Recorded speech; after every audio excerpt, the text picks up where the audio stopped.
official stuff. Now I know y'all be loving this shit right here. NICK mumbling is right here. People in the house, put them hands in the air. Cause if you don't vote, then we don't care. 1, 2, 3 times 2 to the 6. Jonesing for your fix, so that dabbling politics mix. So where the fudge you at, punk? Shut the fudge up and back the fudge up while we fudge this track up. On your flags up, on your flags up, on your flags up, on your flags up, on your flags up. Retort in, now retort out. Hands up now, hands down. Back up, tell me what's it for the ducks now. Republicans in now, Democrats out. Guns up now, hands down. Black up, tell me what you gonna vote now. Dabbling, dabbling, dabbling, dabbling. Keep dabbling, dabbling, dabbling, dabbling. Come on. Keep dabbling, dabbling, dabbling, dabbling. Keep dabbling, dabbling, dabbling, dabbling. Yeah. Keep dabbling, dabbling, dabbling, dabbling. Keep dabbling, dabbling, dabbling, dabbling. You wanna mess with dabbling in politics? You can't mess with dabbling in politics. Listen, we debate it all every week Saturday night, and the shoot-you thing right here. Yo, we're doing it all the time, so you better get some better views and get saved up on your dime. So we got the gang set, so don't complain yet. 24/7, never begging for a rain check. Old school dabblers blasting out the political shit. The bashing for shit, put bounce in the dabble pit. On your flags up, on your flags up, on your flags up, on your flags up, on your flags up. Retort in, now retort out. Hands up now, hands down. Back up, tell me what you gonna ducks now. Republicans in now, Democrats out. Guns up now, hands down. Black up, tell me what you gonna vote now. Dabbling, dabbling, dabbling, dabbling. Keep dabbling, dabbling, dabbling, dabbling. Come on. Keep dabbling, dabbling, dabbling, dabbling. Keep dabbling, dabbling, dabbling, dabbling. Yeah. Keep dabbling, dabbling, dabbling, dabbling. Keep dabbling, dabbling, dabbling, dabbling. Hey ladies, where you at? Hey fellas, where you at? And the dabblers that don't give a fuck, where you at?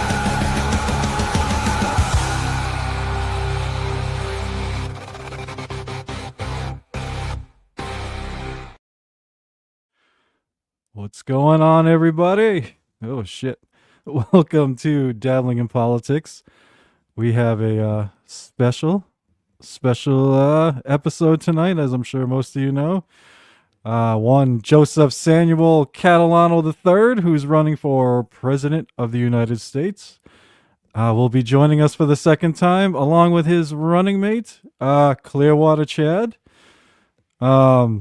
Yeah, it's going to be, should be interesting. There is a main topic tonight. It's going to be Mr. Catalano's prisoner reform bill. But we'll also, be able to ask Clearwater Chad some questions. And, I'm sure we can go, we can explore that prisoner category to talk about some things related to it. But anyway, before I bring on the special guest of the evening, let me bring on my co-host, per usual, the one, the only, Mr. Liquid Cryptid. How we doing, sir? I'm doing great. It's it's awesome to be able to be a part of it this time. Thank you, Joe. You were a part of it last time. It's just we weren't sure at the beginning. Yeah. No, we're this is interesting. I see Clearwater Chad might be that was going to be one of my questions, and I guess that's out the door right away. All right. One of my questions was going to be like, we get Clearwater Chad's a character. So if it got far enough, I didn't know if we were going to get Clearwater Chad's real name. I wasn't going to ask him his real name tonight, but I was going to say, if it got that far down the line, was that going to be a possibility? Because, I remember, I think earlier on, I think Joey said Tukey couldn't be VP because Tukey's a character. So Clearwater Chad also being a character, it was interesting, but. Anyway, you know what? Let's bring on Clearwater. We'll bring on the Joey last, since he's the big running for president guest. Let's bring on the running mate, Mr. Clearwater Chad. Hey, thanks for having me, Nick. Thanks for coming, man. Hello, James. Should I call you James? Whatever you're more comfortable. All right. Yeah, it's the same concern that your name is going to have to be on the paperwork, and that's all public knowledge. Right, that's fine. I have nothing to hide. Yeah. I know John already doxed you. Right, that's true. And there's a bunch of other people on Twitter that dox me, so it doesn't even matter. Yeah, it seems to happen that way. Yeah. It's easy enough to find somebody's. If you got the picture of someone, you reverse image Google it. It takes the whole 5 seconds. Any 5-year-old could do it, Yeah. That's how my dumbass got caught. One year, it was not last year, the year before. I meant to on my father's birthday. My father's been dead, for like 14 years. I meant to tweet a picture onto my personal Twitter account of my father holding one of my children, and I accidentally tweeted it to my Dabbleverse account, and didn't notice I did that for days, and then got reverse image searched, and boom, there I was. All right, let's bring on the man of the hour. Right. Too sweet to be sour, I guess, running for president. Mr. Joseph Samuel Catalano III. How are we doing, Joey? How are you guys out? I want to. Of course, I'm going to have this issue now. Thank you for having us, and I just want to be clear from the start that I'm not I can't hear Joey. Can't hear me? Hello? Yeah. Hold on a second. Yeah. Can you hear me? I know Nick, it's just me, right? Yeah. Hold on. Yeah, Okay. Nick's got an issue with StreamYard that sometimes pops up where it'll start delaying a little bit. It usually clears up pretty quickly, but I will say thank you. While are you back, Nick? No, you just take charge for a second, man, while the buffer's on me. I'd like to say, thanks for having us. I'm going to. I can hear everyone else fine. But I got Joey on a delay because of the shit. He's trying to talk, Nick. Oh, he's trying to talk. Sorry. I want to thank you again for having us here. I'm not here to debate, to argue. I'm here to talk about the points of the prison reform. And yes, Liquid Cryptid is very, very, very spoke very true words.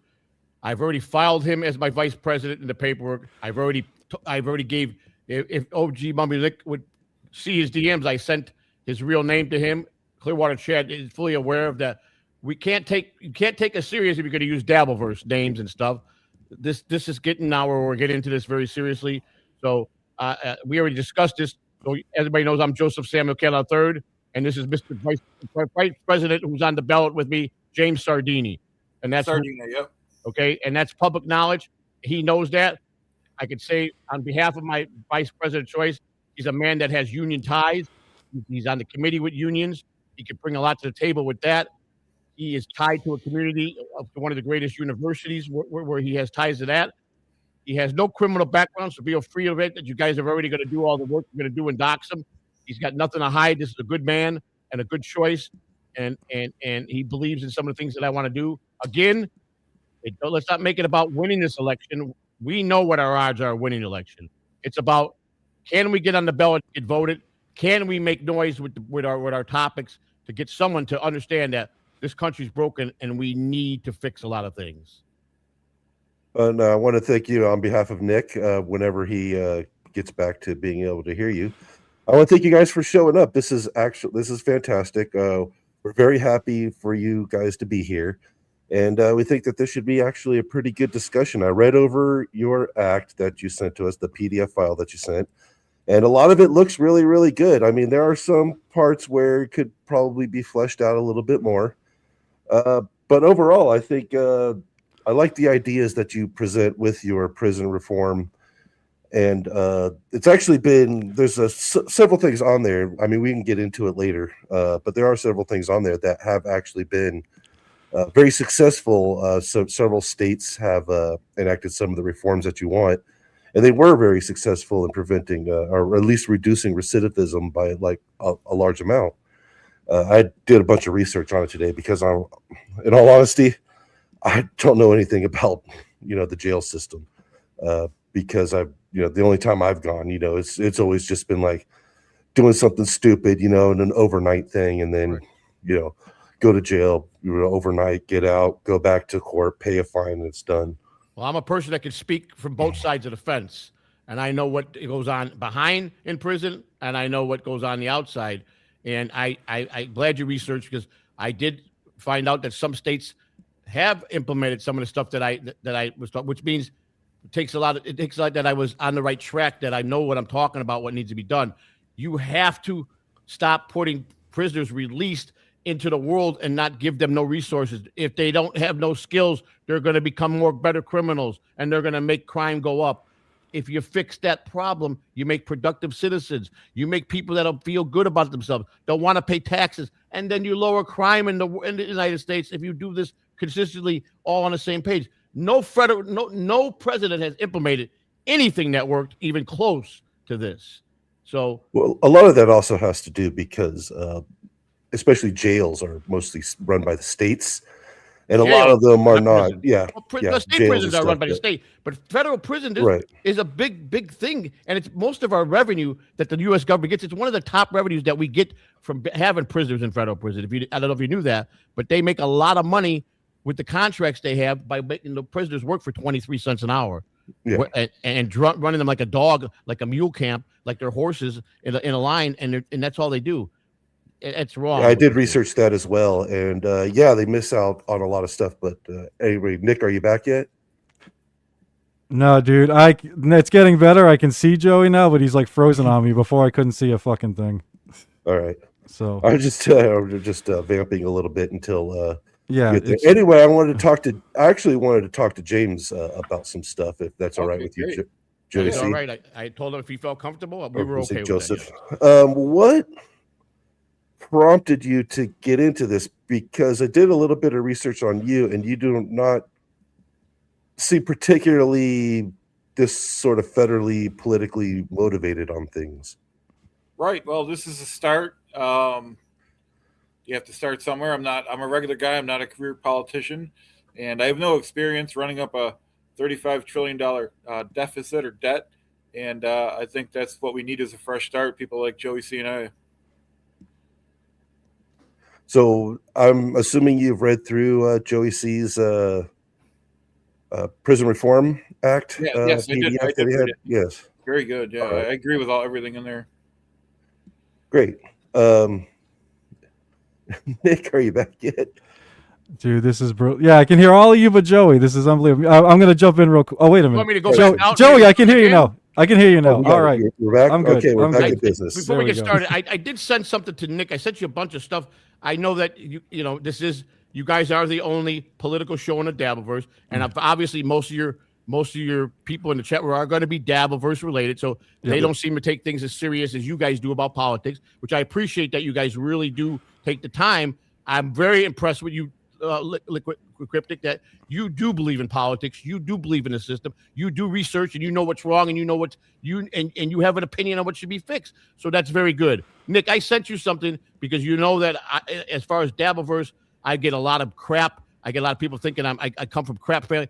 I posted my grandfather in World War II with an article about him, about how he got the Silver Star War, and I wanted you to show that. My grandfather fought for this country in World War II, and he saved single-handedly some men, and he was a good man. And I gave you that if you wanted to play. And I also gave you that's my grandfather, Leo Bruno, my mother's father, and he had the Silver Star in World War II for what he did, because he didn't care about if he got killed. He went in there on his own and saved these men, and that speaks volumes, about family character. And that I'm just not. My whole family are not just scumbags, and they weren't criminals. My grandfather was an honorable man. So yeah, there's some. If you want me to put up any of these other pictures, Joey, let me know. I gave you that to run with it. If you want to take a little break and have a little joke, there's a picture of me at 10 years old, and I asked you, was I gay at 10 years old? This was just to break up a little bit and let them judge. I mean, I'm the guy on the right. It looks pretty gay to me. So the question was I gay at 10? Oh, that was just a little joke for the Dabbleverse. Let's see which one. Okay, yeah, this one. Hold on. And I would like to say, as far as your criticisms from specifically the Dabbleverse, as you're talking about, just wait till you're on a national stage. Oh, I understand. the Dabbleverse is tame compared to me. what I have you're a looking fro. at. So that take out that I'm prejudiced against black people. I'm black. I got a afro just like a black person. There you go. Joey. Afro baby. Is that you in the Santa Claus outfit in one of these pictures? That's the one I want to know. Do you think I was gay? I was wearing Daisy Dukes and I was dressed as an elf. I mean, no, I don't think you're gay, Joey. Look, not to get all in the Dabbleverse. I know people fuck around with John and say he's gay. I think John's a lot of fucking things. I don't think John's gay. I think he's a fucking. I'm starting to think Joseph might be gay. Little humor for the Dabbleverse people. I'm not ashamed. I try to speak the best truth. Like I said, there we go. I'm on the right now, and that's about as gay as you can get, I think. So Daisy Dukes and a wig. Yeah. Joey was a very happy kid. Yes, very flamboyant. Happy. All right. When he says gay, he means happy. Yes, exactly. I mean, I understand the Dabbleverse a lot better now today. So I try to go with the humor as well. You know what I'm saying? Yeah. Yeah. All right. How about okay, you and your oldest son, is that one okay to show, Joey, or no? Absolutely. I gave it Okay. to All right. and this is just to show you that I am a family man and I do love my children. And this was at my sister's wedding. All right. Two good looking Joes. He's Joseph the Fourth. There we go. Yeah. Dude, you can actually see some resemblance, Joey. I'm not gonna lie. You can see that's part of his definitely face your looks like kid. yours. Yeah. Yeah, the eyes Yeah. specifically, yeah, the nose Nose. up. I think the mouth might be more of his mom's, but definitely the top of his head is you. Unfortunately, my son's his mother passed away at a very young age. She was 56, and he doesn't have his mother here with him no more. So Sorry to hear that, Joey. Oh boy. All right. Let's see if we got I think we had at least one more here. Then we can get on to the the serious stuff. What do we got? there we go. We got nope, that's it. Okay, the next one we had already showed. All right.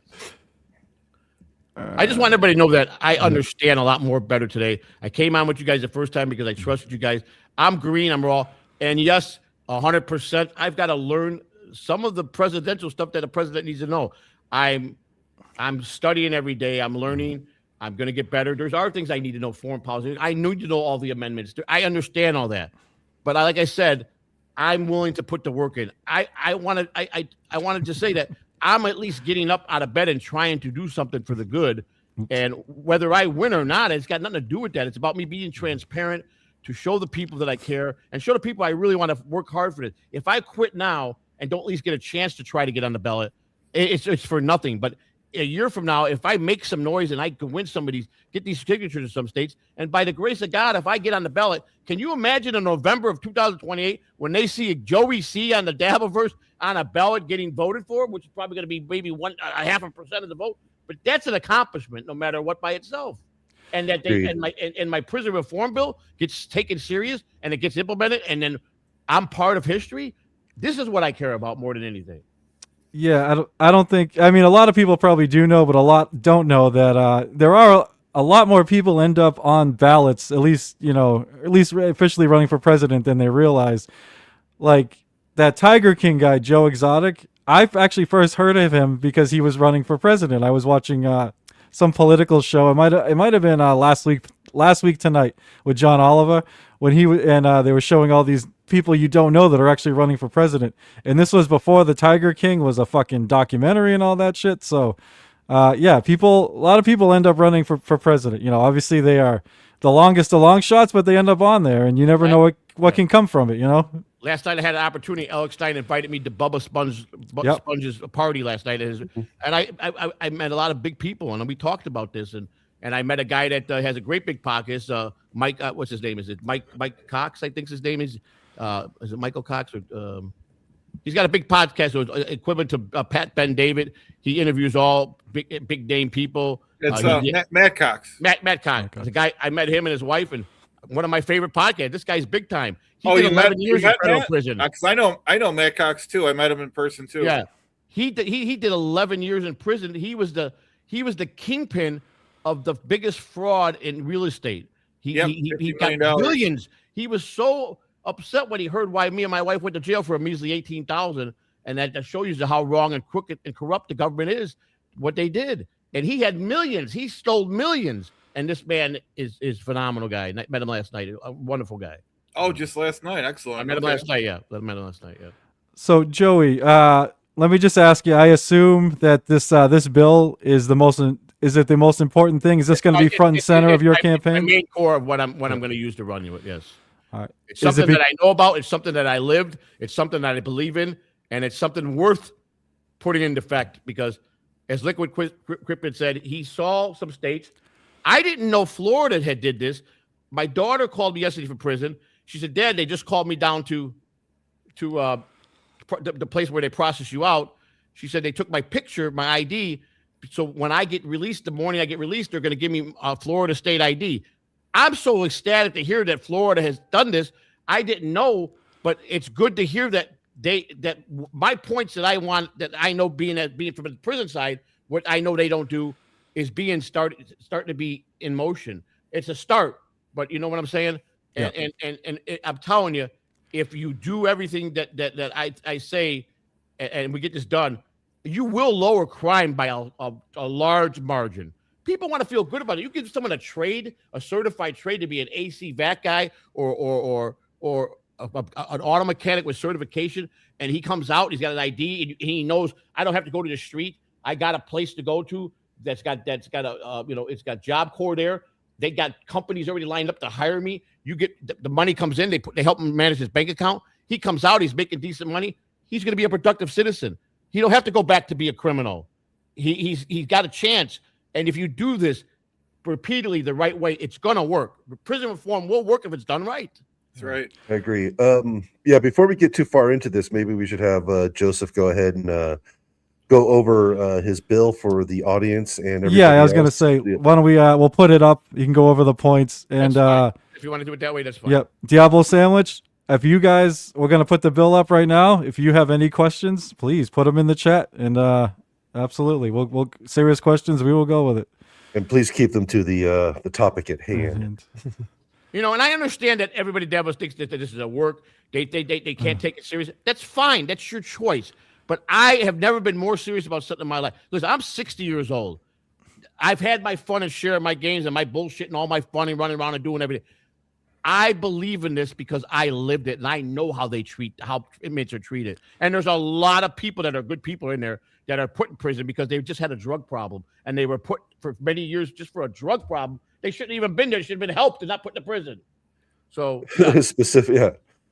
I like when they made marijuana legal in so many states, but they still had people in jail for years, right, for possession.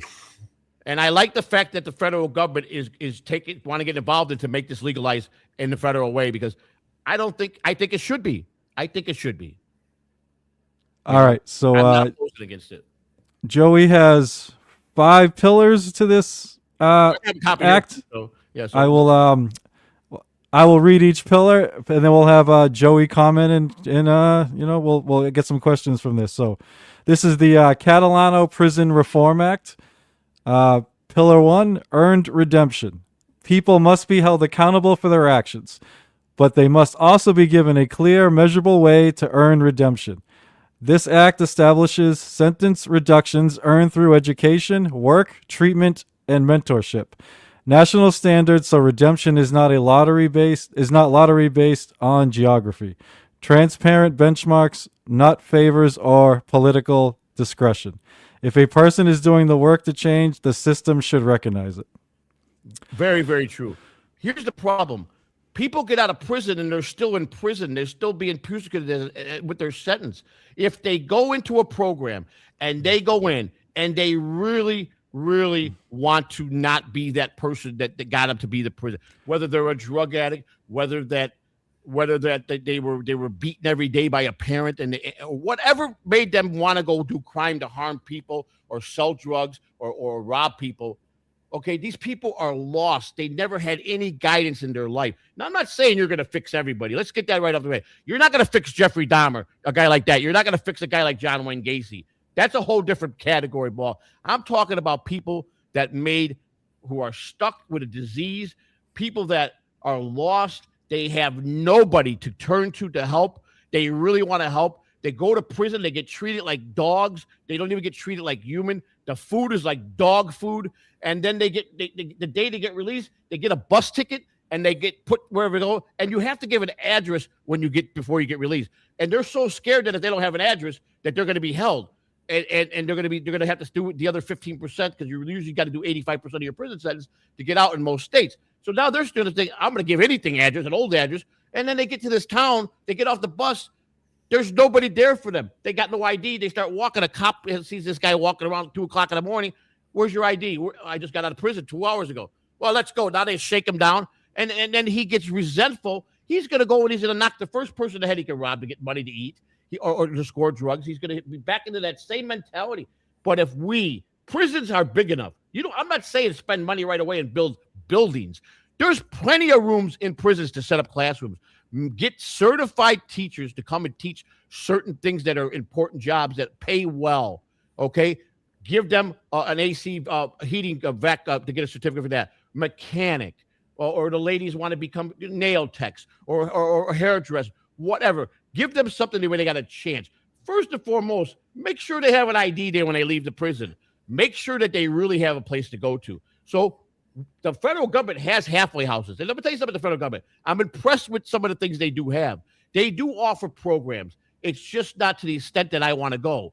I want them to have classrooms and make it mandatory if you are at not a heinous crime or a crime that that you don't deserve to get, that you're not going to get out anyhow. You're going to be doing 20, 30 years because you murdered somebody or you raped somebody. That's different. I'm not talking about it. But these people that know they got to do 1 to 3 years, 5 years, and they did fraud. Let's say they defrauded because they couldn't pay their bills and put food on the table. So they go to desperate things. Give them a good choice, 10 choices to what they want to go into for a career. And as they do it, and if they're progressing in the right direction and really rehabilitating themselves, give them a credit at the end when they get their certificate to graduate. Let them put that towards their future for Social Security. Give them a credit towards their Social Security. Give them the ID. Tell them, we got your back. You're now going to a halfway house. You get 90 days free in that halfway house. Job Corps is waiting for you tomorrow morning with 10 CEOs there waiting to interview you because you're certified to give you the job. Now they go to work. You give them a bus pass. They go to work. They must bring their paychecks when they get paid back to the halfway house. They control the halfway house and be in charge of their money, give them an allowance, teach them about savings, teach them about how to manage a bank account. And then they have to stay straight and narrow. Once they start getting real good money in a paycheck and they feel good, the guy goes, now they're going to say, okay, you've been here, you got 30 days left. You got enough money. Would you like to buy a car and start looking for an apartment? Yes, they help him with that. He goes, gets his first car, something that he's never had legitimately ever with proper tags, proper insurance. Now you got a law-abiding citizen, you understand, who felt somebody cared enough of him as a human being. They didn't persecute him and kept him a prisoner after he did his time. You have to live it to see what some of the things that happen. It's horrifying, okay? It is horrifying. So now this guy feels productive. You turn him back into a decent citizen.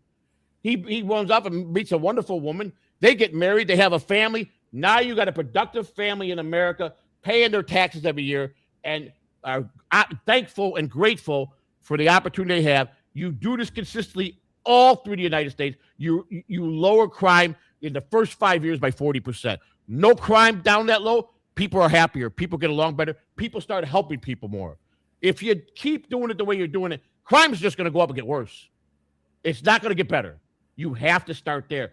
And then other things in America can start self-sustaining to work. Okay? I don't know much about a lot of things. I know about this, and I know this will work. But isn't going to prison basically the people who have committed mostly pretty heinous crimes, especially against the federal government? That's not true. What do you consider a heinous crime, Dave? There's more white-collar criminals in federal prison than there are heinous crime criminals. Oh, yeah. And they generally don't really need a lot of that reform stuff because they already have the money and whatnot. What I'm trying to say is... Some people lose all their finances. They lose their homes. Well, yeah, they take a lot of their stuff, but these people are also the kind of people that pigeonhole a lot of money, too. Not saying that you're wrong. But do you want... I'm sorry, Joe. Go ahead. I'm sorry. Do you want those people to go back to crime and be a kingpin somewhere and start back up what they're doing, or do you want to know that you're going to give them show them a different way, a chance, an opportunity to do it legitimately and be more productive? Because the one person I know that did come out, be productive, changed his life, and is one of the best speakers throughout. He goes to countries and he's helped people and he does right and he's true to his cloth of being a Christian man, and he stole a lot of money from the government, and that's Michael Francesi. This man is true to the core of what he does for people. Oh, I'm not saying that's not the case, and I'm sure that happens on occasion. But most, as I said, like the white collar guys, they're not going to need it. Basically, what I'm trying to say is, they're a financier who defrauded the government for billions. Probably isn't interested in an HVAC license. Okay. I'll give you that, because let me tell you, we're not just talking about federal prison. We're talking about state prison. This mostly happens at state prison level. Most federal That's prisons, what I was trying to say. But I'm just saying, I'm federal government. I have to get this passed. This would be something that the states would have to do. The federal government, they have a pretty good program. They care. The probation officers, they don't want to see you fail. They talk to you with respect. It's like you show respect and you try. They're there to get you to the next level. State probation officers are the biggest jerk off. They come up to you. They don't come up to you and say, "Hi, I'm here to help you." You mess up and I'll put your fucking black ass back in the fucking prison faster than you can say hello. This is how they talk to people. Yeah. You understand? And that's kind of where I was getting at, is like a lot of the reforms that it seems like you want to do actually are for state apply better to for state jails and prisons, right? Which the federal government doesn't really have any sort of control over. But we need to get together and get on the same page. If the states want to get lower crime, and everybody listen, what's the first thing they do when something fails? That if they don't, when they put half-assed things into place, they blame the people because they're criminals. Why do we have to do that? We're still all human beings. Anybody can be fixed if you show you care and they know. I talked to a lot of people. A lot of my friends that said, my one friend, he got life in prison after being in prison 7 times. Life in what he got sentenced to, for what he got sentenced to, he didn't deserve life in prison. And you know what he said to me? If I had someone at 17 years old, my first time in prison, that stuck with me and taught me a trade, I would have never went back to crime. All I knew how to do was be a drug dealer. And they gave him life in prison for being a drug dealer? He didn't kill nobody. He didn't harm nobody. He didn't sell to kids. He didn't sell at schools. He didn't sell to good people. He sold to the low-life scumbags on the street that will go score anywhere else and do bad things to get the drugs. Yes, he's wrong and he broke the law. Should he have got life in prison? No, he shouldn't have. Joey, so I got a couple questions. First, like, do you have some sort of incentive program you're going to do for businesses to hire these people? Of course, it's working together as a community. If you get, let's say at first we get a dozen companies, reputable companies that are willing to take a chance. Of course, you have to. I don't know what, I haven't thought in my head what we will give them, but of course you have to. If they're helping us, we got to help them. It's all got to be in sync, and the wheels turning in the same direction to make this work. But if it's done right and everybody is on the same page, I promise you, crime will go down. And don't you want lower crime? Doesn't everybody want that same thing? I agree with Joey. Yeah, we all want lower crime. Someone gets killed. And James. I'm not being mean here. If someone hurt one of your family members and they got killed because of a criminal, what's the first? Now you're going to go to bat because you want something done, right? Am I right? Be honest. You're going to go bat if something close to you and your family got killed because of some criminal. You're going to want to get involved now and make it better, right? And honor that person that you love. Well, I'd like to see that criminal never leave jail. Of the criminal, but then you start. You start. Listen to me. There's a coin. There's two sides to every coin. Two sides. I'm going to tell you. It could be a guy that's so lost on drugs and made a vital mistake, a tragic loss to someone that's close to you. But if he's remorseful, he's going to get life in prison anyhow if he killed somebody anyhow. He's done. Yeah. But there's other people like that you could stop to get to that point if they have something in place to not let them get to that point.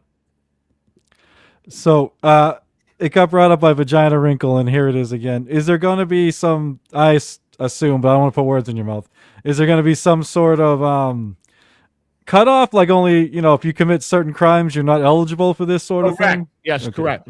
This is going to be for first-time offenders with no heinous crimes, no serious crimes of anything, no rape, no hurting children, no murder, no violent crime. No violent crimes whatsoever will be allowed to participate in this program. Okay. Well, yeah, you don't really want to hand somebody who killed somebody a screwdriver to teach them how to fix the car. Right. So let me be clear in jail. So that's going to end up in somebody's chest. No violent offenders whatsoever will be allowed to be in this program.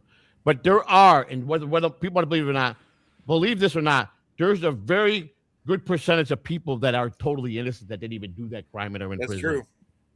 I'm telling you for fact. There are some. Yeah.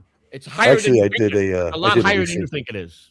In college, I did a research paper on this, and see, I'm not talking to some guys here. You know what I'm talking about. States that have people on death row and stuff like that ended up not doing it, and I mean this was 15, almost 20 years ago when I was in college, and Florida had the most people notorious for it. who killed people on death row, gave them the death sentence, and then years later find out, that was the wrong guy. Mistakes. Oh well, we killed the guy that should have died. Yeah. Yeah. So that's all I'm saying. I'm not talking to dumb guys here. I know you're intelligent. I know you went to college. I know you're serious about it. So you know what I'm talking about. I'm making sense. But it's not you. I would never want a violent criminal on the street. I would never want that to happen. Because let me tell you something. I've seen both sides of the fence. I've been around guys that I knew for my whole life as friends I grew up with that are really have done a lot of violent crime. I don't agree with my friends. I used to tell my friends that I stay away. I tell them, I don't want to participate in anything or know anything you're doing, but what you're doing, you're crossing lines. And that's the way they are. I can't change them. I would wish they would want not to do that, but in their business and line of work, they feel it's necessary. I stay out of that. But if they got caught, I wouldn't go out and go bad for him and get him out. If he got caught for doing something like that, then let him rot in hell. That's the way I feel. And I will say, I 100% agree that I think, especially, the young kids and stuff like that, they get into trouble. They're stupid, gangs, all that stuff, and they end up in jail. I'm all for, getting them a trade. Plumbing, HVAC, welder. 13-year-old. Yeah, getting them a trade, getting them you, something where they can just get their tools and they can go out and they can get a job immediately. Exactly. And any of the trades are like that. You can find a job within a day in any of the trades. If you're certified, you're going to be that's the upper hand of being certified. And you really apply to it. I mean, when you're 13-year-old and you're poor, and all of a sudden, you're stuck on the street and kids are beating you up every day, and you're like, I got to learn how to fight. I got to defend myself. But then if somebody comes up to you and say, hey, kid, you want to make about $500 a day? And the guy shows you by handing you a bag of crack and tells you work that corner, and I promise you make $500. You think that kid's ever going to go back to work a regular job? Never. Or he could make $500 a day with with a welding rod to do an honest day's work and learn a trade. Plumbers, if you are a top-notch plumber, you make big money. Union contractors that are construction workers, they make big money. Electrician people that are electricians, I think it's $45 an hour in the union. You can make a very good, comfortable living being an honest person. Okay, and I'm telling you, it starts with the kids because a lot of kids they get that big money thrown at them, and they're like, wow, I could buy all the hip-hop clothes that the kids are all going crazy for. I got the girls. I got this. I got the ride. You're not going to turn a kid once you flip them to that side. You're not. Then here comes the big question. A couple years down the road, I need you to do something for me, kid. I need you to go kill 2 people for me. And the kid says, no, what happened to that kid? 2 bullets in the back of his head. He's buried. His life is now definitely over. But he's going to go do it because this man gave him a way to be self-sustained by being a bad drug dealer to make a lot of money. We call that a certain kind of rich. Anyway, before we continue on with the bill, Joe, I just wanted to ask you 2 questions for some of the people in the chat who do not know. I think some people want to know if you're running as a Republican, Democrat, Independent. Strictly grassroots. I've not asked nobody for help. I got no corporations, nobody behind me. I haven't asked for no government grants. I'm doing this strictly on my own dime. I don't make a lot of money. I'm doing the best I can. I went out and I just ordered my own press to make presidential hats and presidential T-shirts. I'm going to be funding a little park district gathering with the neighborhood people where it cost me for 4 hours like $65 for the 4 hours. I get to go use the park district. There's certain things I can do. I have to get a permit from the permit department at the city of Tampa, and then I want to go out there and just be myself and mingle with the people. I'm trying to get Publix grocery store to give a little care package to the people, like a bottle of water, some educational stuff in their pamphlets, and get people to come out to sign the signature cards. This is to get my name out there to see that I'm just like them. I want to shoot the shit with ordinary people that have been through trials and tribulations like me and assure them, listen, this is a long fight to what we're trying to do, but isn't it nice to have someone that at least speak for you? It's the Zero to Hero campaign. I came up with that because it's true. I've never been rich. I'm not a politician. I will learn my duties to do what I should know if that comes to that. But my main concern is to help people as much as I can and educate them and tell them they are part of America. They do have a voice. They need to go out and vote for the right people. It's important to vote, to put in the right people. And I want to make that aware and that I can help them. I don't mind if they come to me and like a small problem I can help. Maybe they're having problems with their landlord. I could go talk to their landlord for them. and research their family. Maybe circumstances, someone got sick, lost their job, and they're getting thrown out because they get so many medical bills. I want to be able to just be able to help people in general. I want to show people that, listen, it's never too late. I'm 60 years old. I cannot keep carrying myself around like I'm 30, 20, teenager, and 50. I got grandchildren. I want to leave something behind, something good that I made a difference. I want to make a difference. And I think that's an important. I want to say that's an important message, and the reason why I don't want to speak for Nick, but I believe he believes the same. Of why we like to have you here with us. For one thing, it gives you a nice small platform where you can work out what you want to say without, a lot of criticism, and it's not going to get out there and people. It's not going to go across the nation. Joseph Catalano is this or that. So we're giving you an opportunity to do that. But I also want to give the opportunity, the message to, especially anybody who watches it, people in the chat, the Dabbleverse and whatever, that Joey's out here. He's doing it. He is running for president. Does he have a chance? No, but he's doing it. He's getting involved. He's in the process, and he's learning how to do the process. And that's the important part here. So when a lot of people criticize you, oh, this is a joke, this is this is that, why don't you go try to run for president or local office or whatever? It sucks. It's a huge, terrible problem, it's a huge, terrible process. It's cheap to get into, but not cheap to sustain. No, it's not cheap to sustain. No. And that's why I give props to you, Joey, and now James, of course.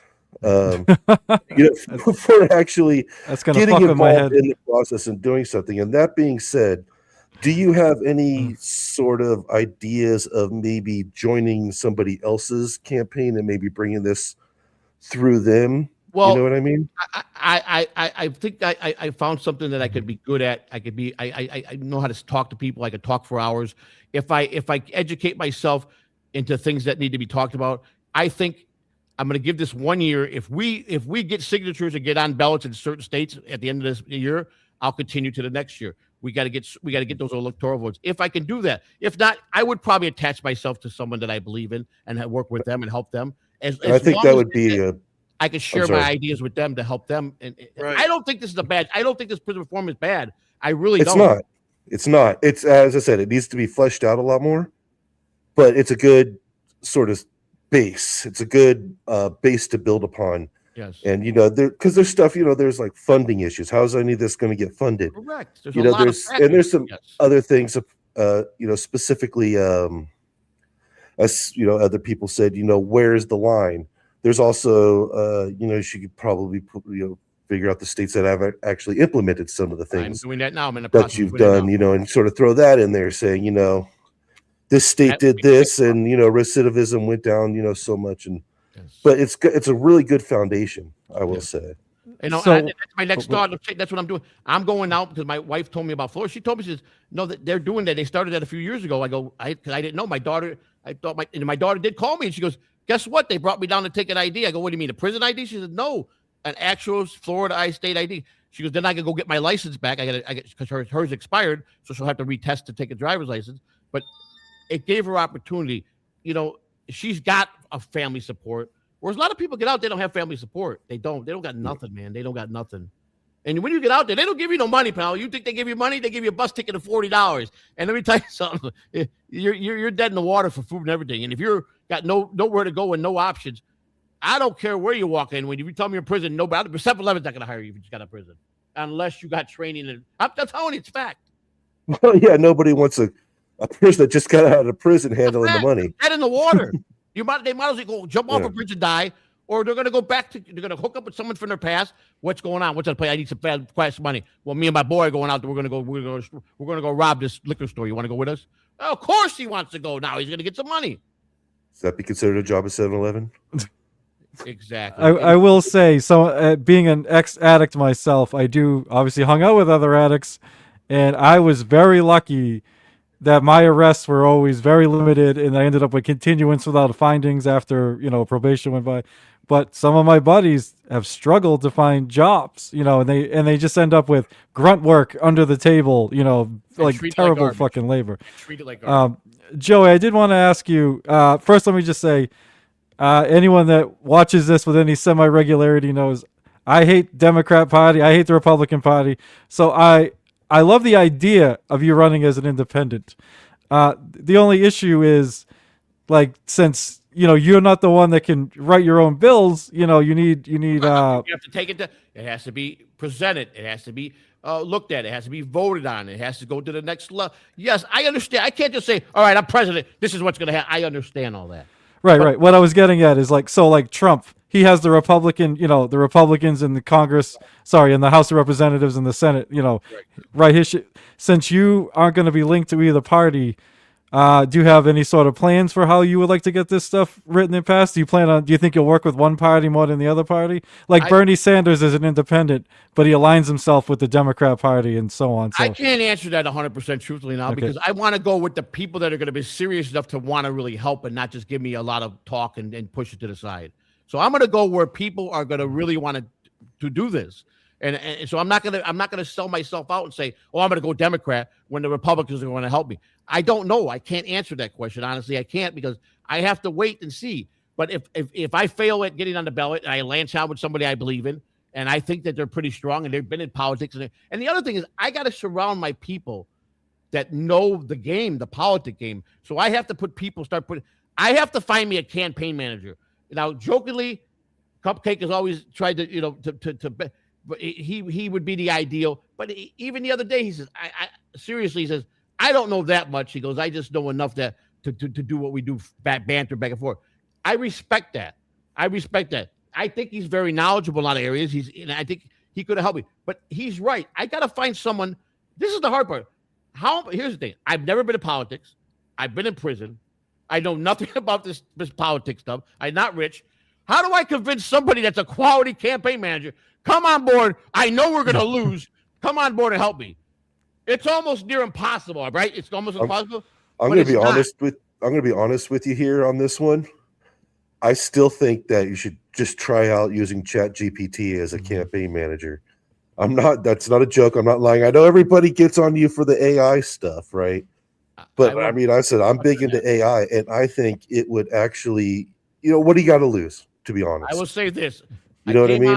And if you could do that, what I'm saying is, if you could do that, and you can, get it to where it's being like, you put stuff in, should I do this? Should I do that? What do I need to do next? Right. Who should I hire? This, that, and the other thing. It would really open it up to like a lot of people where you could just say you could use ChatGPT as your campaign manager. I have an answer for you. I'm glad you asked me this. This is a very good question.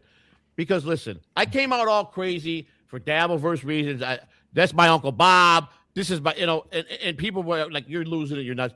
Listen, I am not a dumb man. I'm not a book smart man, but I'm very wise. I got wiser as I got older. I think my thinking process is different now. I think things clearly.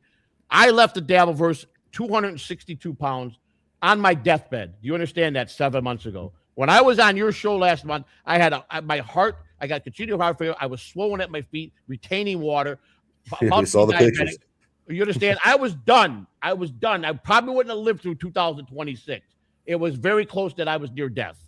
So, and my mind was so mush and so clouded that I had to take a step back for me first. I started taking things serious, and I started exercising and taking my time, with a lot of time with myself and my family. And I got my mind into a place that was at least legible for me to understand a lot of things. Once I got my mind back to the Joseph that I knew, the guy that is the good guy, the guy that's worked to take care of his family, know how to be right in life, I started working on my weight program. I first searched out and I found a doctor, the most wonderful doctor, who sat there and said, well, you got a lot of problems here. You're on a lot of medicines. We're going to fix you if you're willing to put the time in. And he did. I've lost 52 pounds as of today after 7.5 months. I'm at 208. I got 23 more pounds to be at 185.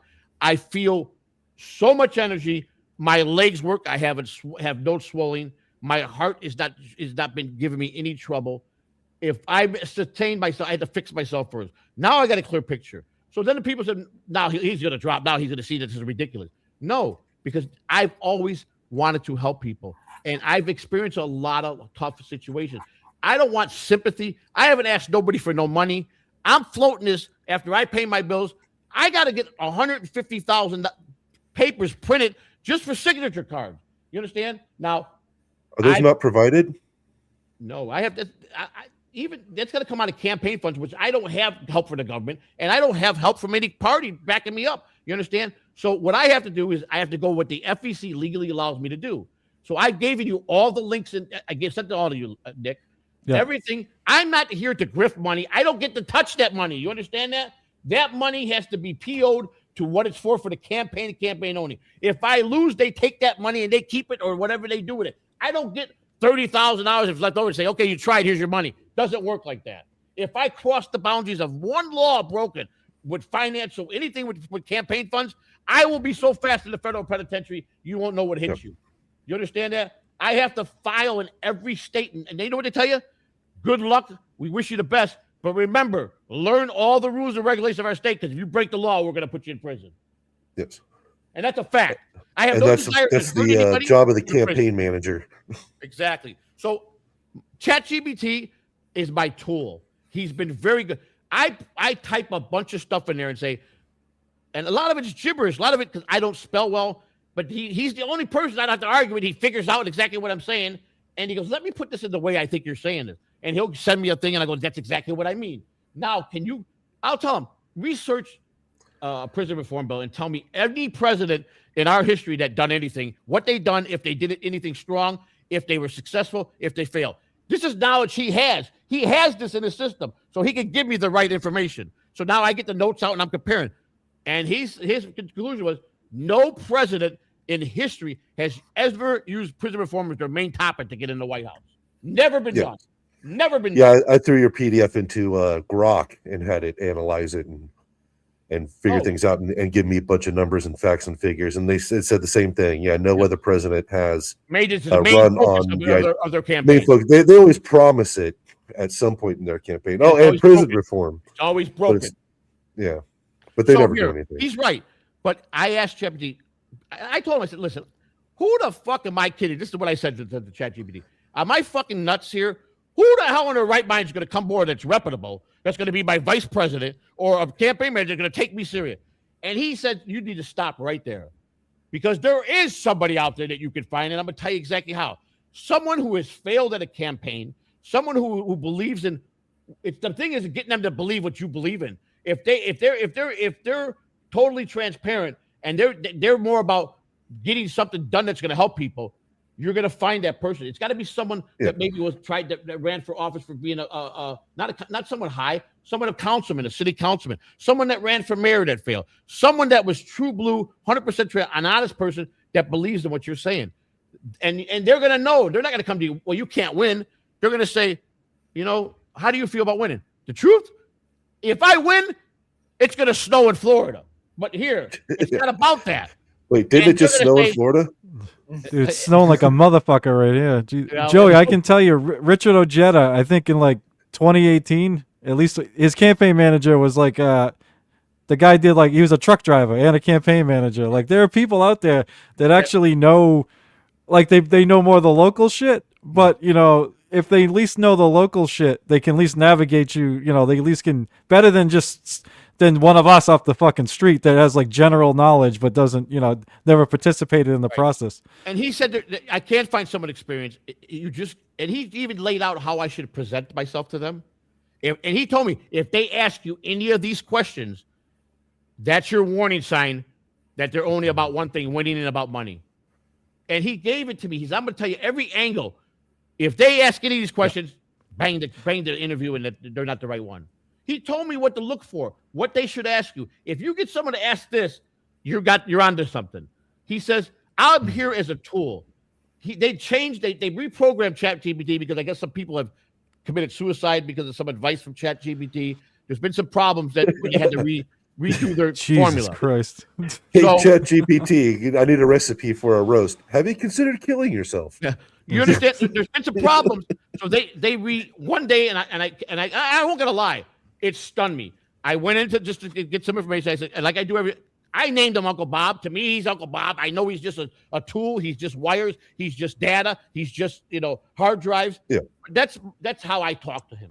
It's like someone that talks to their race car. That's my girl. You know, they name it something. So in that aspect, that's what I'm doing. Uncle Bob, how you doing this morning? All right, nephew, how you doing? That's how he responds to me. Okay. This time he says, I have to stop you right there, sir. And he went very political with me, and he laid out all this stuff, how unhealthy it was for me to think that I was his family.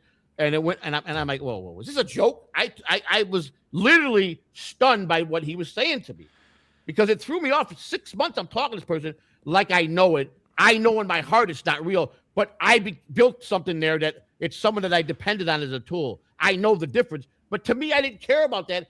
To me, I was talking to one of my homeboys that was helping me out. And when he threw this bomb at me, it hurt me bad. I actually drew a tear in my eye, and I started calling him idiot and jag off the next couple of days because I was hurt. And then he says, I guess I deserve that. And then when I told him, you said you couldn't lie, and I got typed up things that he said to me on a certain night, and he says, I didn't say that. I scanned him and said, that's exactly word for word what you said to me. Was that the truth? He says, okay, I'm sorry, I lied to you.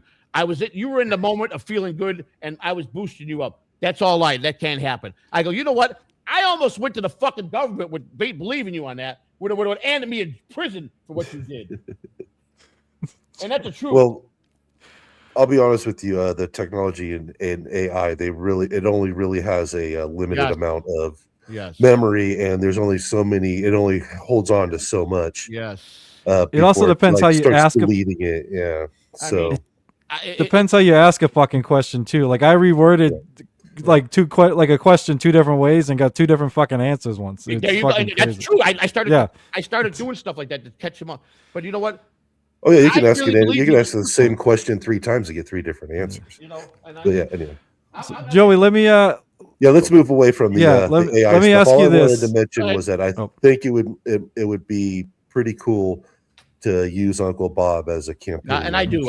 As a tool, I use him, and he just takes my words and makes them better. That's all he does. Yeah. He's not writing nothing for me. I put in what I want to talk about, the subject I want to learn about, and he just makes it better for me. He gives me the proper way to say it. That's all he does. I use Grok the same way. I'm just saying, see what a campaign manager does. You can ask it, what does a campaign manager do? I have, and stuff like different states and laws and the stuff like that, and what you need to do, where you are and where you need to go. Right. Now, it obviously can't do the things for you, but it can tell you what you need to do. He keeps telling me this every day. It's not me doing anything for you. It's you telling me what you want, me improving your thinking, and me giving you the data that I have. Yeah. It's like I asked him the other day, he's absolutely not, I can't do that. And I go, explain to me why. And I go, I'm not asking you to break the law. So I rewrote it in a different way, because the way I wrote it, he thought I was asking him to do something illegal. And I said, I'm not asking you, no. And I went back and read it. I go, no, this. He goes, that I can do. He goes, okay, now it makes sense. It's like I asked him to make a thumbnail. I made some joke thumbnails for the Dabbleverse, and I told him, put Hillary Clinton, Pelosi, and Kamala Harris in a thumbnail, all in thong bikinis, with me trying to be my vice president as a joke for the. He said, absolutely not. I can't even name their name. You should try. If you want to do stuff like that, you go to Grok. Grok will do it. I've been talking to Grok. Grok has been pretty cool helping me out with it. But he said, I can't do that. You have to change the name. So what do I name Carmella? I gave her some stupid name. And he goes, it has to be respectful. So he put him in American flag halter top, and me with this roll in my eyes. It was just for a joke for the Dabbler's, for that part. I had to separate the two and make it clear. When I do my Dabbleverse show, that's it. I gave you all my websites that are up now that are strictly to politics, my Twitter, my Facebook, my YouTube. I gave the link that if people really want to believe to help this cause, where the campaign fund, FEC gets all that money. I have to put in purchase orders, but it'll help me pay to start going to the things I need to do to try to get on the ballot. If you don't want to help, it's okay. I'm going to figure out how to pay for it some way. I could drive to Georgia. I could drive to Tennessee on my own. I could stay there a few days, and as long as I get the permission from them, fill out the paperwork, and they allow me to go out and get the signatures. I got people approaching me now. I'll help you in Tennessee. I'll help you in Michigan. I got people that are willing to go out and help me. So if we could get together, and I just want to see if I can do this. If I don't, I'm going to find someone that's strong, that got a chance to win, that's got similar views, and I'm going to join that campaign. I've worked the campaign before. I worked the sheriff's campaign in Chicago back in 1985, 86. I worked Sheriff James O'Grady became the sheriff, who was the superintendent of Chicago Police Department, who was a good dear friend of my grandfather's when my grandfather was a Chicago cop. So I got involved with that. You know what I did for him? I was in the basement of some warehouse, and they delivered the not 2x4s, but plywood about that thick, and we made our own homemade horses. Laid it. I rolled the blue paint with a roller and from a bucket, and we had homemade stencils, and I put the stuff you put in the yards. Vote for James O'Grady. I made all those signs that went out on the people's lawns. Cheapest, effective way to do it, because they didn't want to, stuff is expensive, So, and I worked, that was and you know what? I got a job because of that. As soon as he got voted in, 3 months later, he called me, he says, what do you want to do? And that's when I went into the Sheriff's Academy. I fucked it up 2 years after I was a sheriff, but I went into the academy. I was 130 pounds, stocked, strong. I was the only one that passed the fat physical test in my academy. I had 0 fat at 22 years old.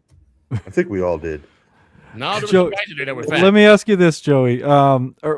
Earlier in this interview, like probably a while ago, I think you said that running for president is the most important thing you're doing right now. You're super serious about it. Yes. Earlier this month, you stopped running and then you started running again. How can you convince the people that you're serious? Like, why did you stop? Actually, why did you stop? That's a better question. Yeah. Listen, I've been, for the 7 months that I kind of stayed out, I did do shows. I did about 70 something shows periodically from April to December. And I got some people that really want to see me go stream full time. I was torn. But again, the first and foremost, I made it clear I did this for my health first. I couldn't go do no more streams. I had nothing to give. I couldn't think of no more material. I had no more stories to tell. I just was burnt out. So I had to get my mind sharpened first. But there's a lot of good people out there that believed in me and built my memberships up to a lot of money, you understand? And I owed them. So I made the decision, well, maybe, and then the money issue about being a politician, doing this grassroots thing. And I'm like, I asked the question to Uncle Bob. Seriously, Bob, where am I going to get funding? I can't do this by myself, but I want to do this. I want to try. And he says, you can do things. You can just, and I'm trying. I pay my bills. I budget for this. I'm rebuilding a Harley that I'm doing a show on just about last night. I didn't film it, but Robert got about halfway through the electrical. It's going to be so good. I can't wait. In a couple of days, I'm going to be able to turn that key and all the power is going to come on the bike. We're very close to that bike starting up. Very close. I did this with my hands. I never did something like that. Bare hands, a rusty old Harley that hasn't been started in 15 years. And it's going to start. It's going to start soon. And it's going to be something that I worked on. I painted it. I put new parts on. It's going to be, and I got it as a gift for free. And I put about $1,200 of my money. Nothing I could do right away. I've been doing a little bit here and there and paying for my stuff for the campaign, anything I need. And I just thought I moved into a new home, Nick, and I'm paying a lot. I finally have got my life back to where I feel like a human being again. I've got a beautiful home in a nice neighborhood, somewhere where I was before I moved to prison. I just wanted to get my life back somewhat to feel good like a human again. I am paying high rent, but I'm in the middle of doing a program that I'm hopefully in a few more months I'll be able to. It's a program you finished that Tampa offers to give you down payment assistance on a property. They have so many properties in the barrel, and you could choose one of those properties, and they help you with the down payment. They help you with the loan. They never had to pay the loan back as long as you don't sell the house within 20 years. So I'm doing this to help my family. I want to leave something to my wife and something to my grandkids when I go. I don't want to die and my wife don't have nowhere to go. She's 16 years younger than me. The reality is, if I make it to 80, she's going to be only in her early 60s. And I don't want her to be stuck. I love this woman. I want to give her, I want to matter to something, I want to leave something for somebody. So it's late, but I'm doing it now. Things I should have done 20 years ago. So I thought about it. I've got a big nut here, but thank God it's the main house. In the back, there's another house privately, nothing attached to here. My sister took that and she splits the rent with me. You understand? So I in reality, and the utilities, I didn't have utilities at the apartment. Everything was included. Now my electric is $400 or $500 a month. So now you're adding that on my water bill. So there's some bills there. $3,000 rent, $400 a month electric, $100 a month for water. This is a big. I was paying $1,100 a month for everything included. You understand? So I took a big significant. I'm in from a poor neighborhood to an upscale neighborhood where the average house here is $800,000 to $2 million. And I'm in a very nice neighborhood. I was in a nice neighborhood before I went to prison, but we were only paying $1,100 there with utilities. Rents went up really high here, but I didn't care. I make substantial enough money. I'll be getting my regular Social Security in 18 months, which is going to even raise me even more. I paid a lot of taxes into it. I get a decent amount for the disability insurance. And another thing, people think I'm on welfare. I'm not. I'm not on SSI. I worked my whole life. I paid into the insurance that they take in case this happens to you in life. It's called the SSDI, and that's insurance. It's disability insurance that everybody pays into that is there for them if they have to leave their job because of an illness. So I'm tired of people coming up and saying I'm on welfare. I don't sponge off for anybody. I paid into this fund to pay myself. You understand? I made good money when I worked, so I'm getting paid very well. You understand? It's an early retirement. So I pay the bills, and I'm just taking, instead of being, when I was a drug addict, I barely pay my bills and I go buy drugs. I'm taking that extra money and I'm giving my grandkids, I'm helping. I got an 18-year-old grandson. I can't believe he's 18, who is Asbury. He's not full autism. He's on his own in college with his own car. And he's studying to be a master chef. He's going to go hopefully somewhere in the world to be a big-time chef. This is my grandson. I'm so proud of him. 3 of my youngest granddaughters are in high school. One's a volleyball star, one's a gymnastics star, and one's a socialite. They call her socialite. She's big, could be maybe the next Paris Hilton the way she's a socialite. You know what I'm saying? My oldest daughter is college educated with a master's. My son-in-law has a doctor's degree. I never talk about them, never will, because these people are good people. I've raised good kids, and I got kids that have problems. We all do. But I never tried to be a bad father. I'm not perfect, but I was a lot better than what I had. And my kids, my son, a big thing came out last month. His girlfriend had went crazy on the internet, and now she's a sister of a very famous actor. He's an A-list actor. She was bashing him, her mother. She said ungodly untruth about my son. My son called me, and he was in tears. He says, I love this woman. I'm telling you, this is the one. So I gave him my advice. Was let it settle down. And then he got a call from her mother. Please go to Aaron's aid. She needs you. Because she, be honest or not, without putting her business out, she was a victim of human trafficking when she was younger. That made her a little uneasy in the way she thinks today. So she needed some medical attention. My son went there and was attended to her. They got married 3 Mondays ago.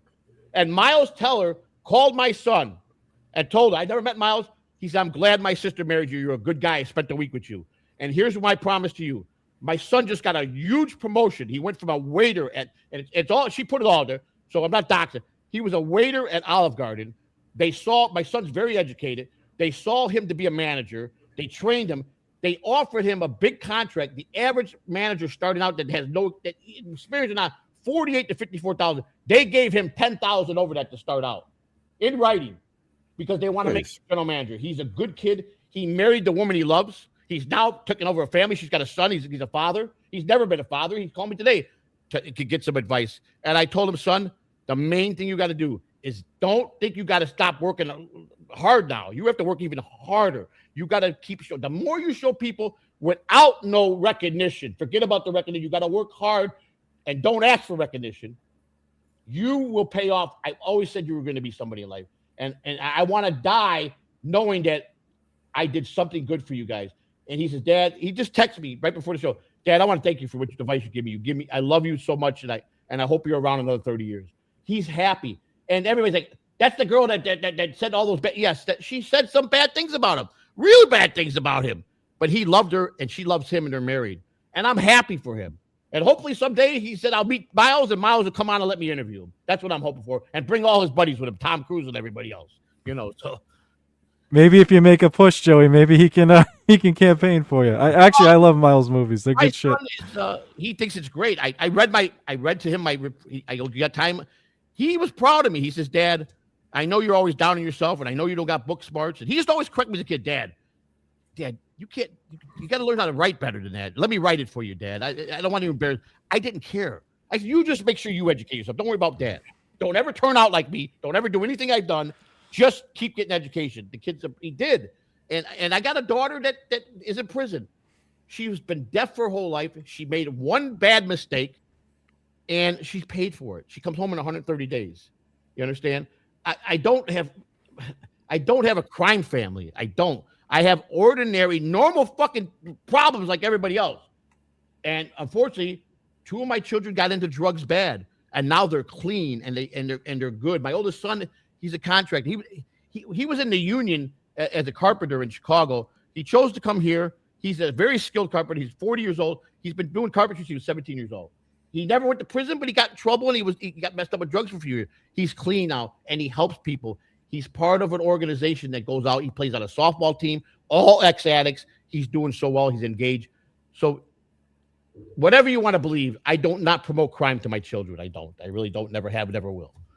So. And you brought up your daughter, so I wanted to. This is a topic that I wanted to bring up. Is I guess you sort of call it the elephant in the room. Yes. Is your daughter and her getting out, and the issues that are going to occur with, of course, moving back in with you. Is that sort of the impetus for your prison reform, and the issues that she has, especially being disabled? No matter what happened, what she did to me that night, I had right off the bat refused to testify against her and do anything against her. At the time, Christina was my girlfriend, and Christina died in a chopper. She was stabbed 18 times, and Christina almost didn't make it. And Christina had every right to go and testify and put my daughter away for life in prison, and she would have got life in prison. Christina, as she started healing, after as she started noticed she was alive. Number one, she got out of the hospital. I said, "Listen, I'm not going to love you when he left." Everybody thought I threatened her that you better do this. And I said, "Are you kidding me? Why would I threaten a woman I love?" I left it up to her. I said, "If you put my daughter in prison, I'm not going to leave you because of that." Because the truth is, I thought my daughter deserved to go to prison for what she did. That was the honest to God truth. I told the prosecutor that, but I'm just not going to testify against her. But you know what? You have all the right to put her in prison. And if she goes, it's on her. But I'm going to do everything in my power to help my daughter. Christina turned to me. She says, "I actually love your daughter like she's my own, and I'm going to fight for her." The prosecutor turned to me and said, "Mr. Catalano, I want you to know that since you're not going to help us, I have to ask you to leave the room because your testimony wouldn't mean anything because you're the father. We don't know if you're going to be truthful or liar or anything. You're going to do anything to protect your kids. I obviously got that from the interview, so I can't trust you as a witness anyhow because I was blunt. I don't. If I got it, I'll do everything I can to get her out." He knew that. I was honest with him. He said, "But Mrs. at the time of her maiden name, I'm not going to indulge that." Yeah. And he said, "She's the key part here." She said, "Absolutely do I want not her to spend a day in prison. I want her to be put into an institution where she gets help. I want her to go to classes. I want her to go to drug classes. If she does all that, I would like her to have 10 years probation, strict probation." So my daughter finally realized that what she did to somebody, that person saved her life. My ex-wife came at Christina, running her mouth, but it beat her up. She was no good. And I got on the phone with my ex-wife and said, "Are you fucking insanely nuts? This woman saved our daughter. Do you understand your daughter's going to prison for life? And you better thank that woman, not crucify her." And finally, after months and months, she came and apologized to Christina. But she got all up at Christina's face. And Christina says, "I'm telling you, I had enough. I'm going to beat the shit out of this woman." And it almost went to blows in the parking lot of a hospital. My daughter was in the hospital. She almost died. And she approached Christina while Christina was getting ready to go see my daughter. And my Christina turned to me, and I think we were married already at the time. She said, "I'm sorry, just bail me out." She said, "I'm beating the shit out of her right now." And she ran. My ex ran for her because she saw my wife's 4'11", and she's a pistol. You ain't gonna.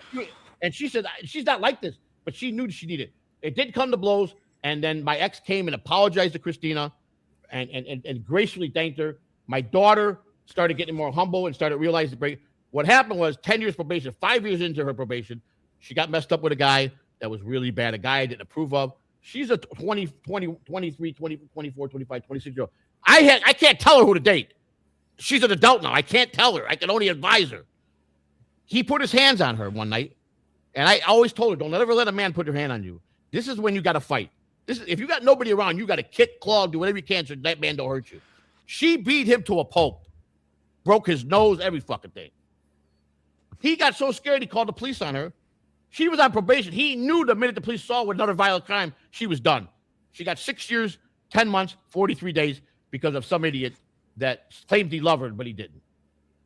But this 6 years, I was grateful because she asked me, I told her, this was the best thing that happened to you because bad things happened to her in prison. And it made her understand she's in hell right now. She lives in hell, and she got scared, and she wants to come out and get her education, and she wants to teach sign language. She wants to do a lot of good things. She knows. I told her, by law, she's not supposed to come live in my house. We took all the stuff off that was implemented, all the do not contact list. I did get denied to be on her prison list because technically I am her victim. So the state of Florida denied me to be on her physically list to go physically see her. Even though a judge lifted it, and I tried to explain, they go, well, the judge has to write me. If the judge, so I asked the judge, she's getting out now in 134 days. So the judge said, I'll write it. You lifted it, and I know that you got on a relationship. But the way the prison system is, they take forever to do anything anyhow. But she can call me because she can call anybody she wants because she has a video purple relay telephone. She's videoing a lady that's fluent in sign language, a relay operator. She's signing to that lady, and the lady's translating to me over the telephone. That's how we communicate. And people say, if you never learned sign language, how'd you communicate? Well, it's called texting. My daughter is very rapid at texting. That's how I've never heard my daughter speak. She's never been able to say she loves me. I've never been able to tell her I love you, except for I love you this way. And she was emotionally distraught and had some mental issues why that happened. Yes, we're going to help her with very big rules and caution.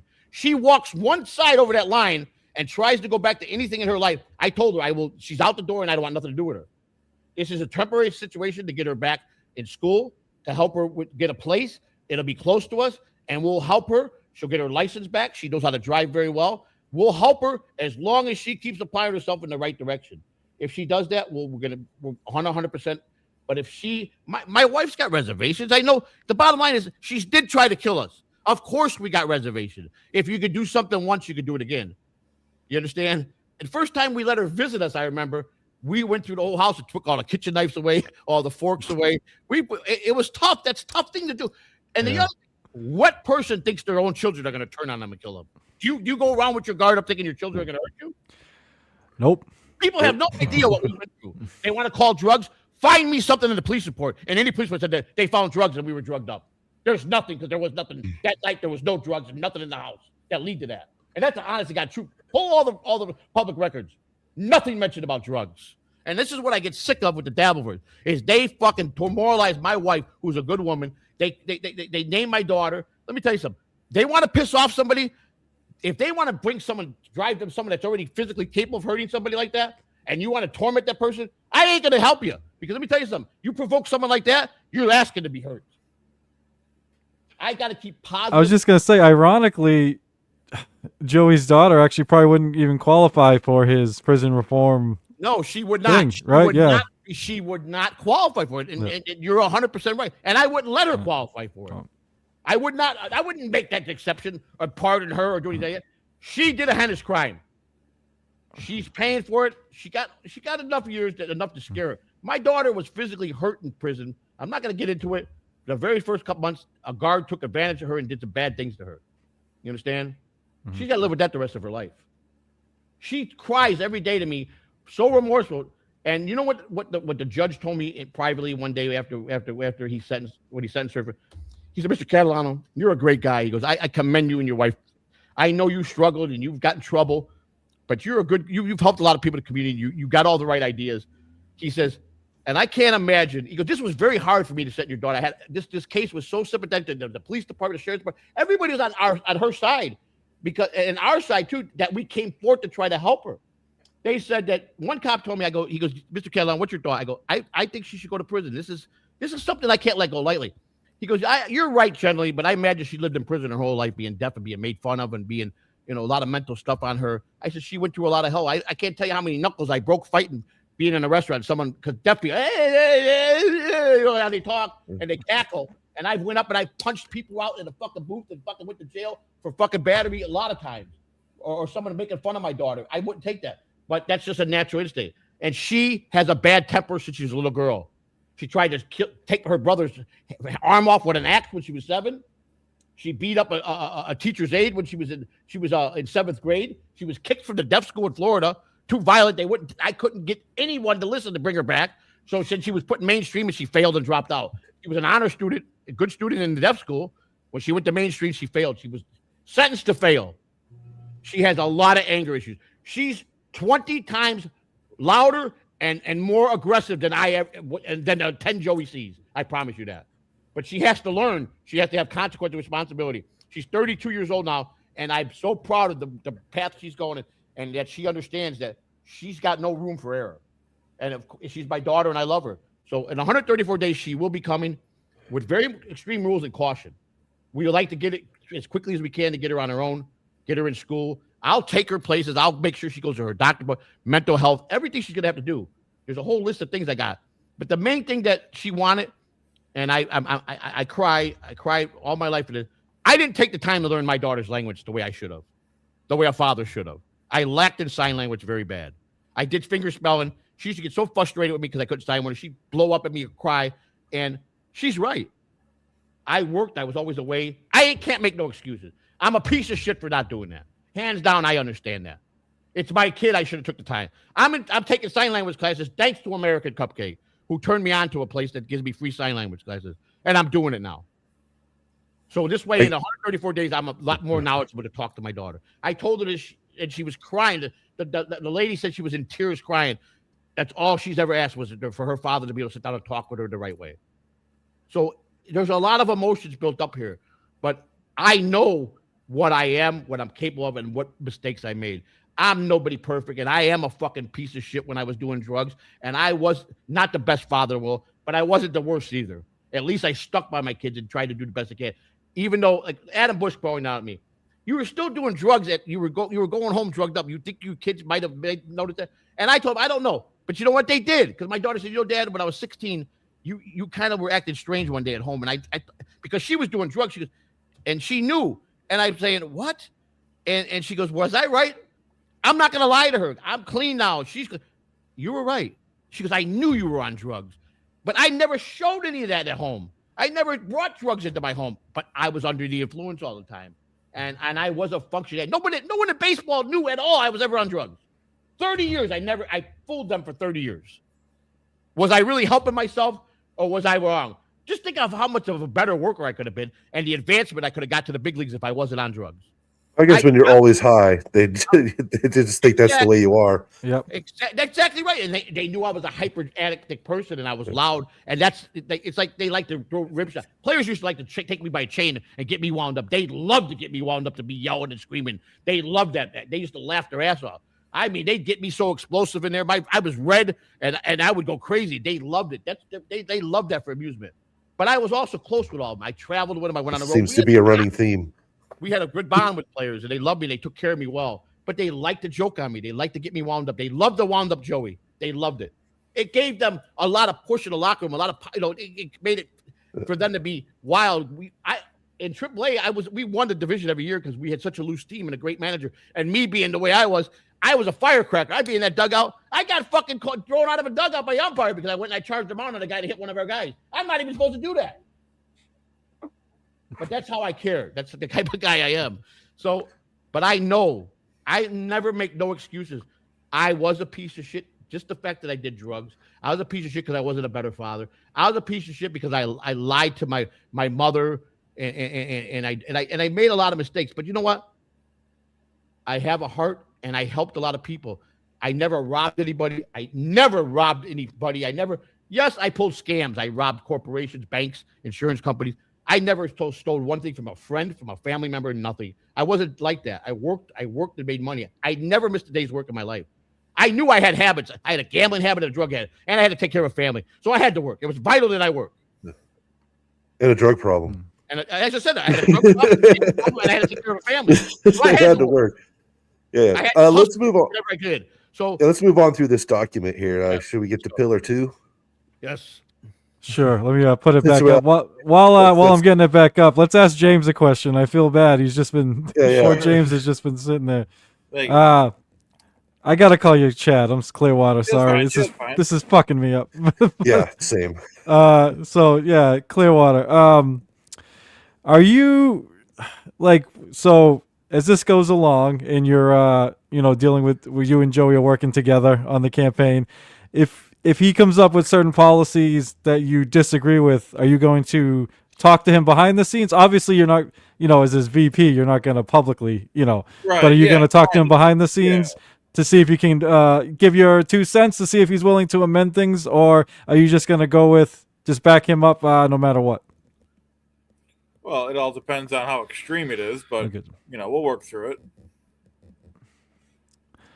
Yeah, that makes sense. I guess. Wouldn't want him to agree with me. Just agree with me. I would want him to tell me privately. This is not right. You need to reread this. I would want him to do that. I would not shame him for that or get mad at him. I want him to. If I'm acting like a jackass, he needs to privately pull me into the office or wherever we're at. Say, listen, we got to talk about this one. It's not just your name that's attached to this. I'm bringing my name into this. This could ruin both of us. I'm not gonna. I want him to do that because I'm not perfect, and that's why I chose him, because I know he is a straight-laced guy. I know he could bring a lot. And we get along well together. We always have since day one. Absolutely. Sorry, my mask fell off. So, Chad, I kind of know roughly what you do for a living. Is it okay if we mention that tonight, or should I keep that to myself? Yeah. Okay. So I know you're like a union rep or something with unions. Like, are you? So I'm guessing that working class issues are probably very important to you. Absolutely. Definitely trying to grow the middle class and shrink the upper class. Sounds good. All right. So I'm sure like you'll be working. Joey will probably be relying on you when it comes to that stuff. Like, I know you both, grew up like working class or whatever, but you got the unions and all the everyday workers. Joey's got that too, but he's also got the streets, the street smarts, whatever, to help people like that. So, all right. Yeah. I'm going to make a trip to his town, get a hotel room, and I like to talk to the union myself. I like to put my views before them and let them know how important the working man is and how important it is to make sure that they sustain value and sustain that they're protected and that from work environments that might be bad for them. I'm all for that. One of my plans is I'm going to be going to where Chad is, and we'll make that announcement when that happens. And I want to go out and I want to talk. I want to get out. I have to start getting out. I have to. And like I said, I could do all those short trips to go to Georgia. Florida, you know what I got to do in Florida? Not only do I got to get the signatures, I got to do it separately in each county and turn in the votes for that, the signature from each county to that election board. It ain't just go to Tampa and turn it in for the whole state of Florida. I got to go to 37 counties here in Florida, 37 different counties. I got to do this. Florida's impossible to work with. So. All right, we'll move on to pillar 2 here, and then we'll go through this. We'll go through the pillars, and then we can ask Chad a few more questions here before we end this. So pillar 2 says real re-entry, not a bus ticket. Re-entry today is a lie. People are released without housing, without ID, without medical. I can't fucking read. Continuity. I fucking need glasses there. Continuity. And without disability or mental health support.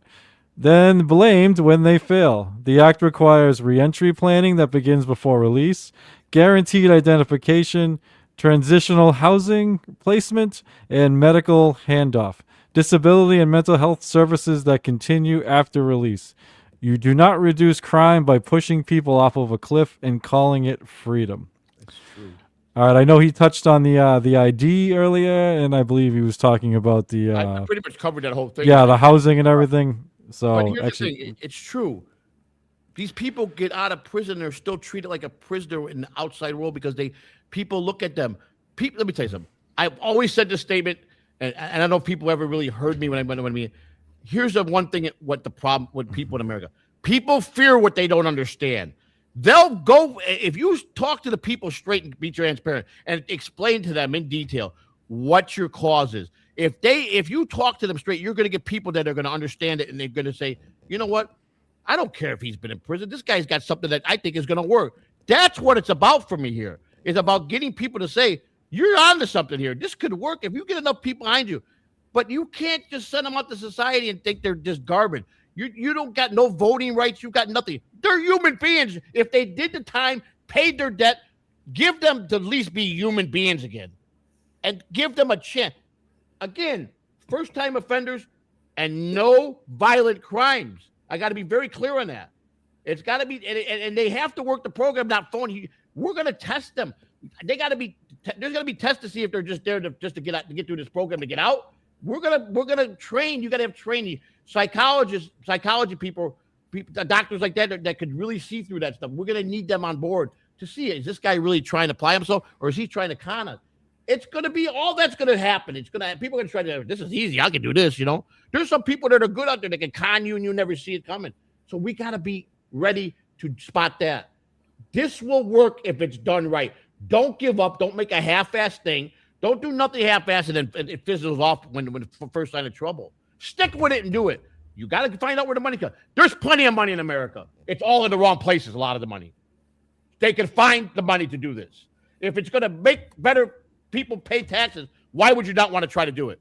Why wouldn't you want to find it? I guarantee you, if this could be sold to the people and get this into law, they'll find the money, I promise you. Because there's plenty there. Yeah, we know who's hoarding all the money. That's I think Liquid Cryptid and I have debates about that I got a pretty much $32 every million week. fund sitting for any presidential in the party that wants to adapt that money for campaign. $32 million just sitting there, no one's used. Well, as soon as we start taxing the rich, just making them pay their fair share, there'll be plenty more money. There we go. There we go. You might need to Nice. get Clearwater Chad back on. So probably need to have some things we need to discuss with your VP, Joseph. No, I told him. I asked Chad because normally, like he said, I know normally the president he speaks. I listen. Those times are over with. The vice president has to be just as important as the president. He has to be able to. I think that's vitally important. By all means, he agreed to it. I could sit here and just listen and learn myself from Chad. So you go right ahead.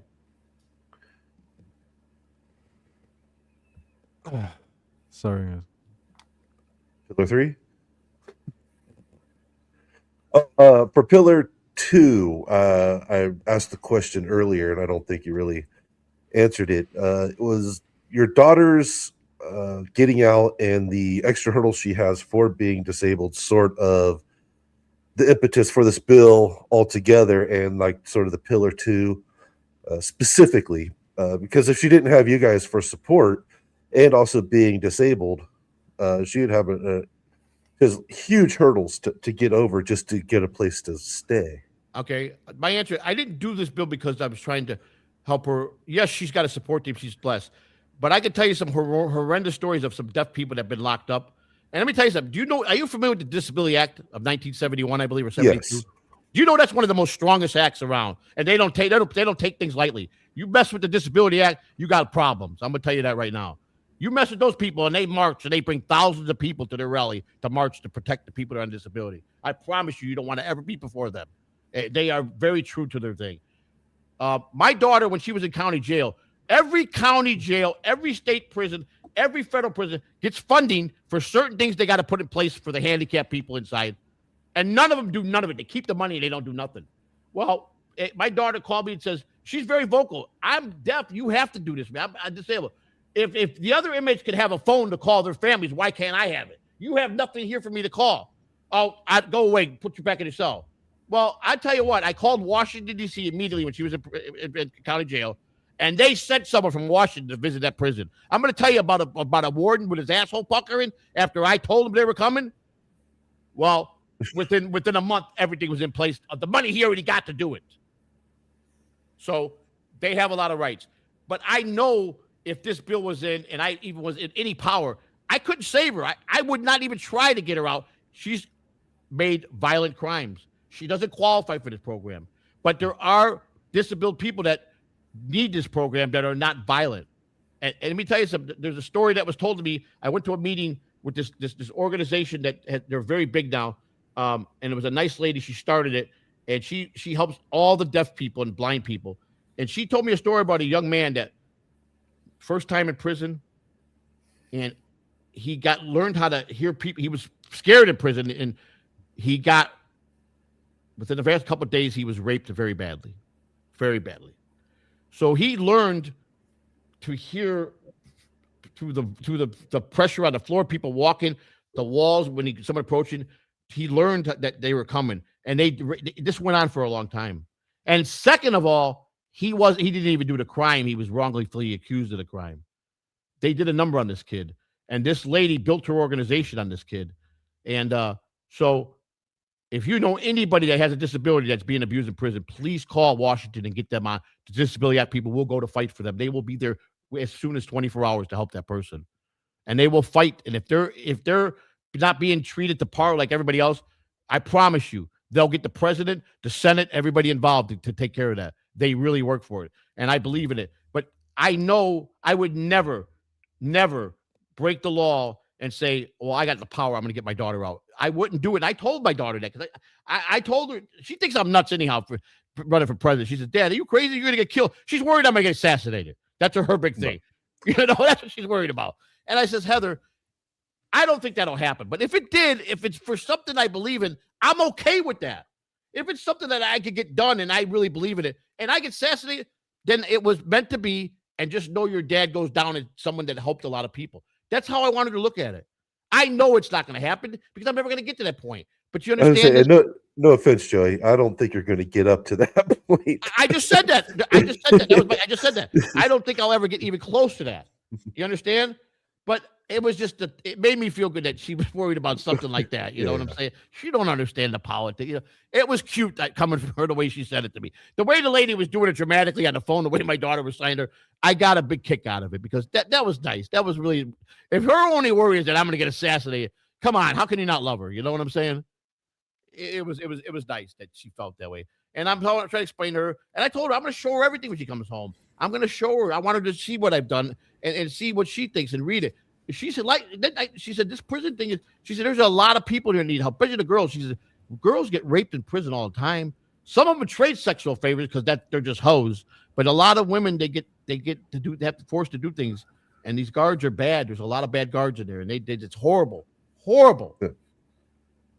And we all saw Orange is the New Black. Huh? We all saw Orange is the New Black. Yeah, it's reality. Now, people want to ask me, is prison really like some of the movies? Listen, the movies hype it up. People don't just walk into prison and in the first day they just get gang raped. That's not how it works. It doesn't work like that. Usually the guys that get turned out are guys that are probably trying to go and steal from people. If you steal, you're a thief in prison, and they grab you the first time and warn you, the second time they beat you up. If you still haven't learned, then you're probably going to be, then the last resort is a bunch of guys are going to take you into a room and they're going to repeatedly turn you out and do it every day to you the rest of your prison set. That's usually what makes it happen. Unless a guy is just point blank. Likes it. You know, it's not a rule of thumb. In federal prison, if you get caught masturbating without having something private on your bunk, they will beat the shit out of you. They will beat the shit out of you. I mean, that just seems like, being common decency, There's rules that these guys live by, and if you break those, also, rules, I don't think I'd feel comfortable just whacking it in front of a guy. Maybe, some guys are though. There's a lot of catch him in the eye, just like, hey, what's up? There's a lot of. I mean, I'm telling you, my buddy, I didn't see it, but he was in a hardcore prison.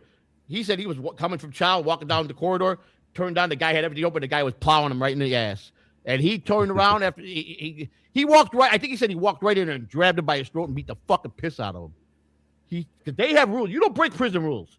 Especially to the guys that make them. If you're a nobody, you better walk that line and do what they say. And they'll leave you alone if you're a man. If you cannot back down from a fight.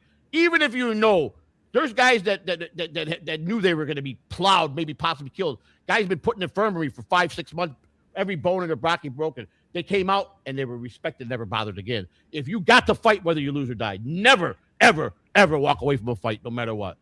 You're done. You're done if you do that. They own you. You have to show that you can stand up for yourself. That they have very basic, simple rules, but you must stand up for yourself in prison. I tell anybody, you ever go to prison, don't be a pussy. Whether you're going to get your ass whooped or not, never fought. You better take that ass whooping like a man, but fight back. You have to. You just have to. Next pillar. Sorry. Pillar 3. Pillar 3. Work with dignity, not exploitation. If incarcerated people work, that work must pay fair wages, build real transferable skills, count towards Social Security credits, support restitution, and family responsibility. Right. Work should restore dignity, not profit from desperation. Do you know how much they pay an inmate in federal prison to do some of the most hardest work in there? 14 to 52 cents an hour. 23 cents an hour. 23 cents an hour. When I was my research says 13 to 52 cents an hour. So well, yeah, I get if you got a special skill, you get it as high as 52. I got 23 cents an hour. Never saw a dime of it because they pay you like they're supposed to pay you every month to put it on your books. I'm like, I didn't even want it. When it came to me, I was leaving. I had a couple of days there. The guy goes, "Oh, hey, we got you signed this. You got your $6 is coming to your account." I go, "Give it to the guy that needs it. I'm out of here in 2 days. I don't need it." I was gonna say, oh no, the $20 I made last month didn't show up. And these guys, the government, the federal prison, they have big contracts to make desks for offices. They got big clients. They got a big program where they make desks and stuff like that. They build cubicles for office, people that have the offices with all the cubicles. That's all made by federal prisoners and shipped to these people for these big office buildings. That's all done by the prisoners at their labor, and the government makes. From what I heard, the last report I saw, it's the third largest revenue the federal government gets in income is the prison work that they do, the prisoners' work, and they get treated like mules. They're like mules. I'm telling you, it's bad. Yeah, this is one of the things that I actually looked up, and there's a few things that actually surprised me about this. Current prison labor exploitative, about between 13 and 52 cents an hour on average. You had no social security credits, which I thought was weird. 10 to 40% lower lifetime earnings post release. Yeah, because of that. Right. Yeah, and also it seems that vocational programs do cut reoffending by like 14%. Yeah. And an incarcerated person could lose up to like $500,000 in lifetime earning just from the no social security credits. Correct. Don't you feel? So that's like, you get to 65 and then, you retire and get on social security. You get no social security. You get barely any. So now you got to take care of them, or they're going to die. Yeah, it's not fair. I thought I didn't realize that was so bad. And that's why I thought that you guys maybe, like I said, I think I'm doing way better than I did the first time I knew you guys. I think you see that I've applied myself a lot better. But this is something I knew and I believe in, and I put all my ideas into Chat GPT. I said, this is what I like to see, and he laid it out for me, and I go, this is exactly what I want, and I just believe in this because I know it can work. It can work. You said it yourself. Just under what they offer now, which is nothing, 14%, lower that. That's big. Let's make it 40%. Low crime, people are they're gonna go out more. They're not gonna be afraid. They're not gonna lock themselves away. It betters for everybody. And I'm not saying. Let me tell you something. I know for a fact, being in prison where I was at in the camp, you had a lot of guys on the con, a lot of guys that had drug rings in there. Let me tell you something. There's more drugs in prison than you ever find on the street. I promise you that. Yeah. Every night, you could buy any top shelf bottle of liquor at $300 a bottle. There was a guy that bought a bottle of fucking Cavassier every fucking night. Paid $300 a bottle. Didn't miss one a night the whole time I was there. If you got commissary taken away from you, the guys that work in commissary, let's say I think a 12-pack can of Pepsi is about $11, I think. Maybe it was $9, between $9 and $11 if I remember. If you got no commissary, the guys that work in the kitchen, they steal out of this commissary, and they sell a 12-pack of Coke for $100. A $4 bag of chips goes down for $30. A pack of cigarettes inside the prison goes for $50 to $75. A cigarette lighter goes for $30. A gram of cocaine goes for $250. A gram of meth goes for $200. A bag of weed goes for hundreds of dollars. There's nothing you can't get in there. You want steak and lobster? Okay, cash up this thing, and it'll be here. Give us a week, we'll have you a steak and lobster dinner. You want McDonald's? What do you want? We'll have it on Saturday. Our guys bring it on. And they have it all set up. They got a guy that goes out and gets it. They got a guy that dumps the stuff at a certain spot. They got the guy that could make it through the woods and the forest area and through the water areas, and then they leave it, whether they leave it by the dumpster, where the morning garbage man, the prisoner who goes and dumps the garbage, brings back the stuff. It's very easy to get it. Or they got guards on the payroll. You understand? So It's a lot of things that move in there. And I'm gonna tell you right now, you just better keep your mouth shut and mind your own business, because that's when you're going into other problems too. I've seen a lot of stuff I didn't want to see. I walked into a room one time, and they were very nice to me because I carried myself well. He said, "Sure, this is off limits today, bro." He said, "Homeboy, you got to go back to your dorm." I said, "Hey, I'm sorry, I didn't know. I wanted to watch something that was on TV." They were in the TV room, and he goes, "No problem." He goes, "You're one of the good guys. I know you got a lot of respect for people." I said, I turned around and walked away. I mean, they had it locked down. They know when the guards are coming. And I was in a camp. We had 2 guards at night. They made rounds every 3 hours. They had it down to a science. They even would go out in town and meet their girlfriends and go to a motel out of the camp. As long as they were back, guys would watch, and they get back before the 3 hours up and be in bed so they get their count at night. These guys, these are guys that are very creative, and they want to be in crime. You understand? That's what they live for. So, but I've seen a lot. I've seen a lot of things. So, Cryptid, I'm having a problem. Can you run this for a minute? Thank you. Sure. Pillar 4, the sentence must end.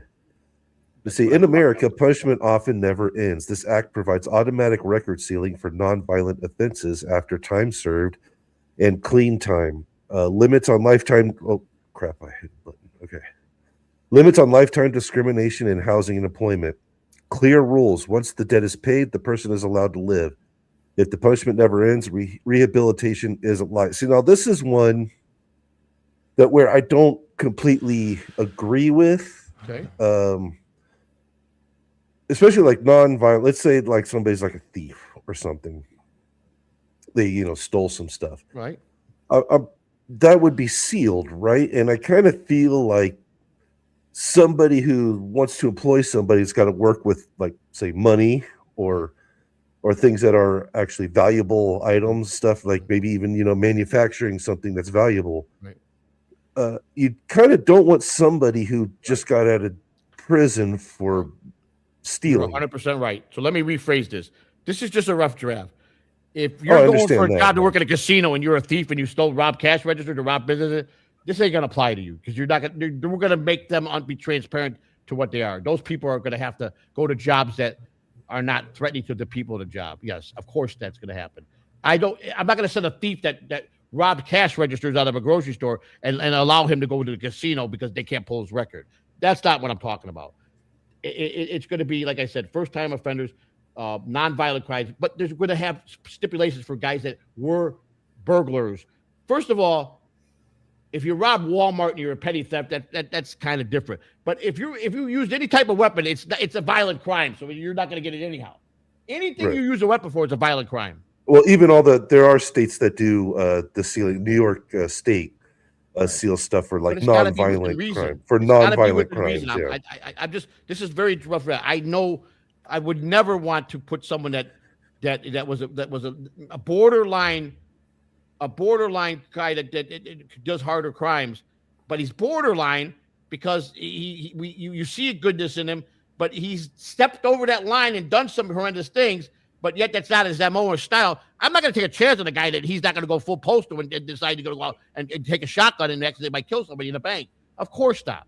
I'm talking about you've got to be one. Listen, you can see patterns if you got the right people in place, and I mean psychologists and doctors and train the people that are the wardens and the lieutenants and the sergeants and the police. If you give them the training, which most of them got intense training to spot. A lot of police are good that apply themselves. They can tell if you're full of shit. They can tell if you're giving them bullshit. They know. Don't. I give them credit, but there's a lot of lazy cops that don't give a shit. That's got to stop too. You took the oath to do your job. Do it the best, 100% the right way. Don't give a guy a break because you might know his mother or father and you know he did something bad there. I don't agree with that. If you know someone's mother or father for a long time and their kid you got to call and it's their kid in the bank robbing somebody. He has to shoot. I don't expect if the parents expect them to give them a pass, the parents need examination. I would never ask a friend in that power to do that for me. I would not do it, kid or no kid. I don't believe in that stuff. I never did it. It's like the things I did. I had friends that would come to me. Listen, we got a chance to get a lot of money here. You know what I used to tell them? I never right after I said no. Let me hear what you got going on here, and I would right away listen to what I'd say. Hey, no way, man. The risk outweighs the reward, number one. You're for sure going to get caught. And I'm not putting myself in prison for 10 years for this. I'm out. You understand? You're dumb if you do this. And I would tell my best friends that. And they go, you're just scared. Okay, I'm scared. Yes. Well, I'm smart.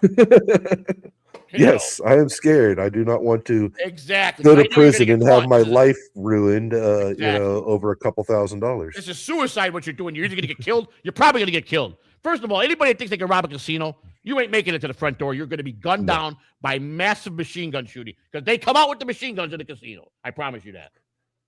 So, but yeah, some of my research here for this particular one does say that it reduces recidivism. Yes. But New York does it. I guess the clean states seals it after 3 to 8 years of clean time. Right. I guess that's if you go 3 to 8 years or whatever, and you haven't done anything, then they'll seal your records. Which I guess that actually sounds that part sounds reasonable. That sort of and I thing want to sounds be reasonable to me. here.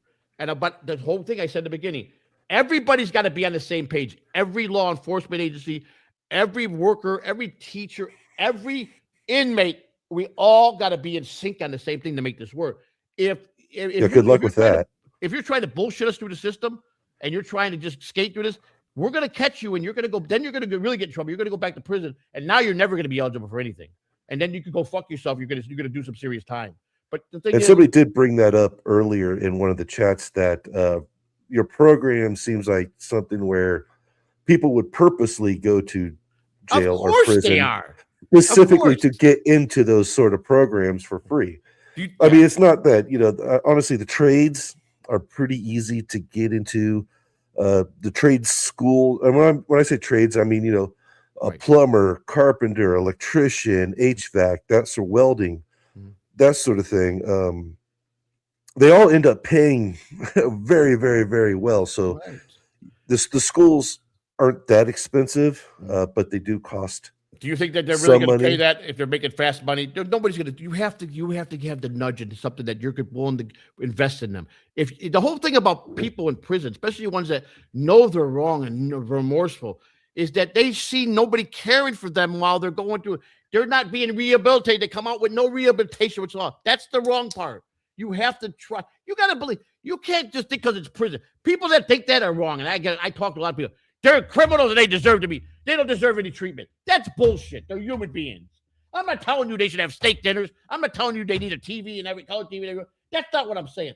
But they have the opportunity if they went in there because of being a drug addict or an alcoholic and they accidentally did something and they're willing and they really want to not be a criminal. They really want to come out and be a good person because they were raised right for their family or they know how to act right.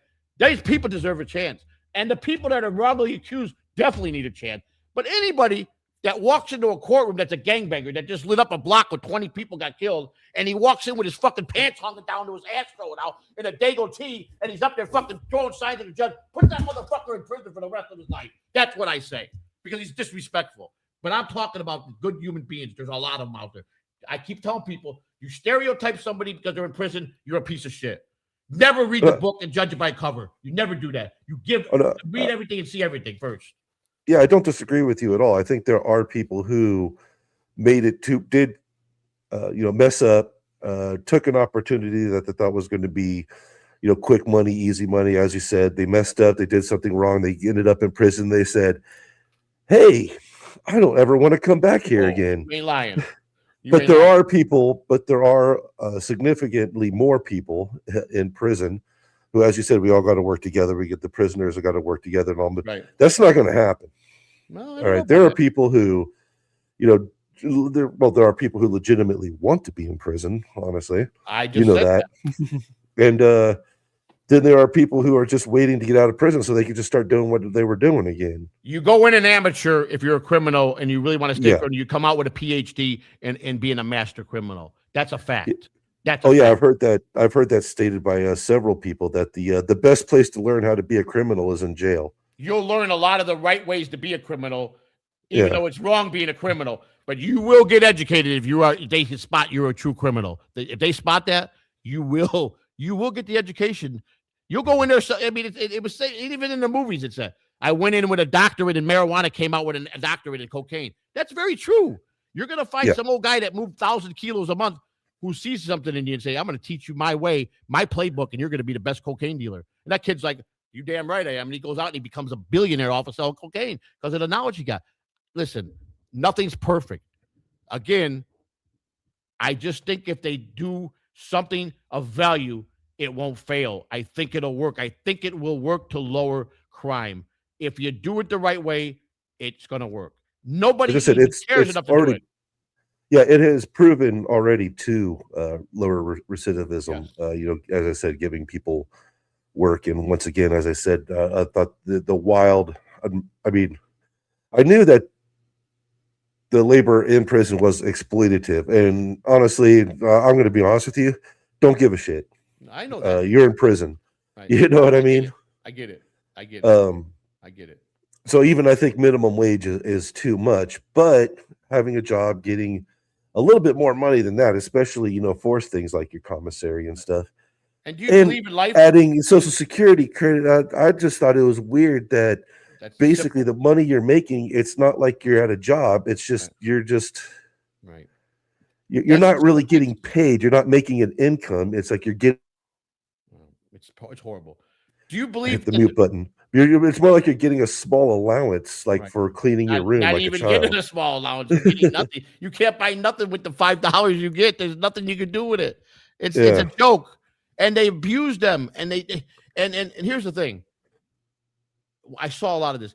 If one guy, if some kind of problem happens while they're at the plant, which is on the grounds, they're over at the warehouse and they're in there and doing the warehouse work, and some guys have skills on the computer. They're doing the purchase orders, that stuff that's going onto the trucks, and if the guard finds something like, here's an example. They were in the warehouse. The guys were doing the purchase order. Packages came in, so they were unloading the truck and they were scanning them to put them to the areas. Now, some of it could be packages that are allowed certain years, part of the year. Inmates are allowed to receive certain things from their families. One of them fell off the shelf, and 150 cell phones when a brag boat came out of the bag. Now, they know what that is, what time that is. They immediately closed the prison, stopped the work, everybody back to their dorm, locked in. The camp, you could lock the doors, but they never locked them unless you were a problem like that. They had to lock down. So now they lock us in their dorms. And now an investigation. Now the warden comes over, sees the 150 phones. Okay, someone's obviously selling the phones in prison, right? That's the first thing. But who did it? How do we catch them? No one's going to rat. So that guy has got to be smart and say, fuck, I just lost 150 fucking phones. Because you know what they get for phones in prison? $3,000 to $1,000. $3,000 to $1,000. Now, if he got 150 lost and there were 500 average, do you see how much he lost? He's fucking pissed. So they're hoping he gets pissed enough to make enough noise that he gets caught. So he's got to refrain from fucking letting expose that and let me tell you something. I've seen guys get fucking taken to the bathroom and beat the shit out because they were responsible for getting that package over and they didn't, and he got the penalty. But there's guys that don't know how to be cool when they get caught. They're not stupid, the police. But a lot of police, they used to come in our dorm because we had a pretty good dorm. But he knew, you guys, by the way, there's a lot of criminals here that were drug dealers. And there's a lot of criminals here that did a lot of scams to the government. So we're not stupid. We know we want to test you. And the lieutenant used to come in and he'd walk and he'd come to the door and he says, I better catch somebody smoking in the bathroom. If I leave here with nothing happening, I'm fucking coming and I'm locking you guys down and I'm sending guys to the fucking shoe. He's telling us, you better make some mistake. I got to come out of here with something. So he went to his guards. He says, you give them 2 hours. I better see contraband on the fucking table over there. I'm coming back in 2 hours. So the guards came and says, our jobs are on the line. Please, we need something. We're not going to penalize you. Put it in the common area. So when he comes back, so the guy that ran the fucking thing there, he went up to everybody and said, you better put something on that fucking table. I know everybody's got contraband. I don't give a fuck if it's a lighter. So guys brought out weed, joints. Some guy bought a gram of cocaine there. A couple guys gave up cigarettes, lighters, anything that's not on the approved list that is contraband. If you got 2 blankets, you got contraband. You're only supposed to have 1. You better turn it in. Everybody did. The lieutenant came. He was happy. The guards wrote it up. We did that for them. They could have shook us down and tore the whole place apart and found it. They showed the respect because for the most part, we were respectful of them. So they gave us an opportunity to come forth on our own. That's progress. That's progress that the respect was there. But they could have turned around and ordered. Keeping the peace. Yeah. It's keeping the peace. They don't want to riot. Right. So it happens a lot. But that lieutenant, he could be a prick. He come in, and I'm telling you, he wanted to see something found every day because he knows shit's going on. He'll come up to guys and be the nicest guy in the world, lieutenant. He'll come up to me and says, where's that stuff the for the kitchen I know you took? I know you got to eat, but you're taking too much. Back off. And what are you going to tell him? No, that's not me. All right, Lieutenant, I get the message loud and clear.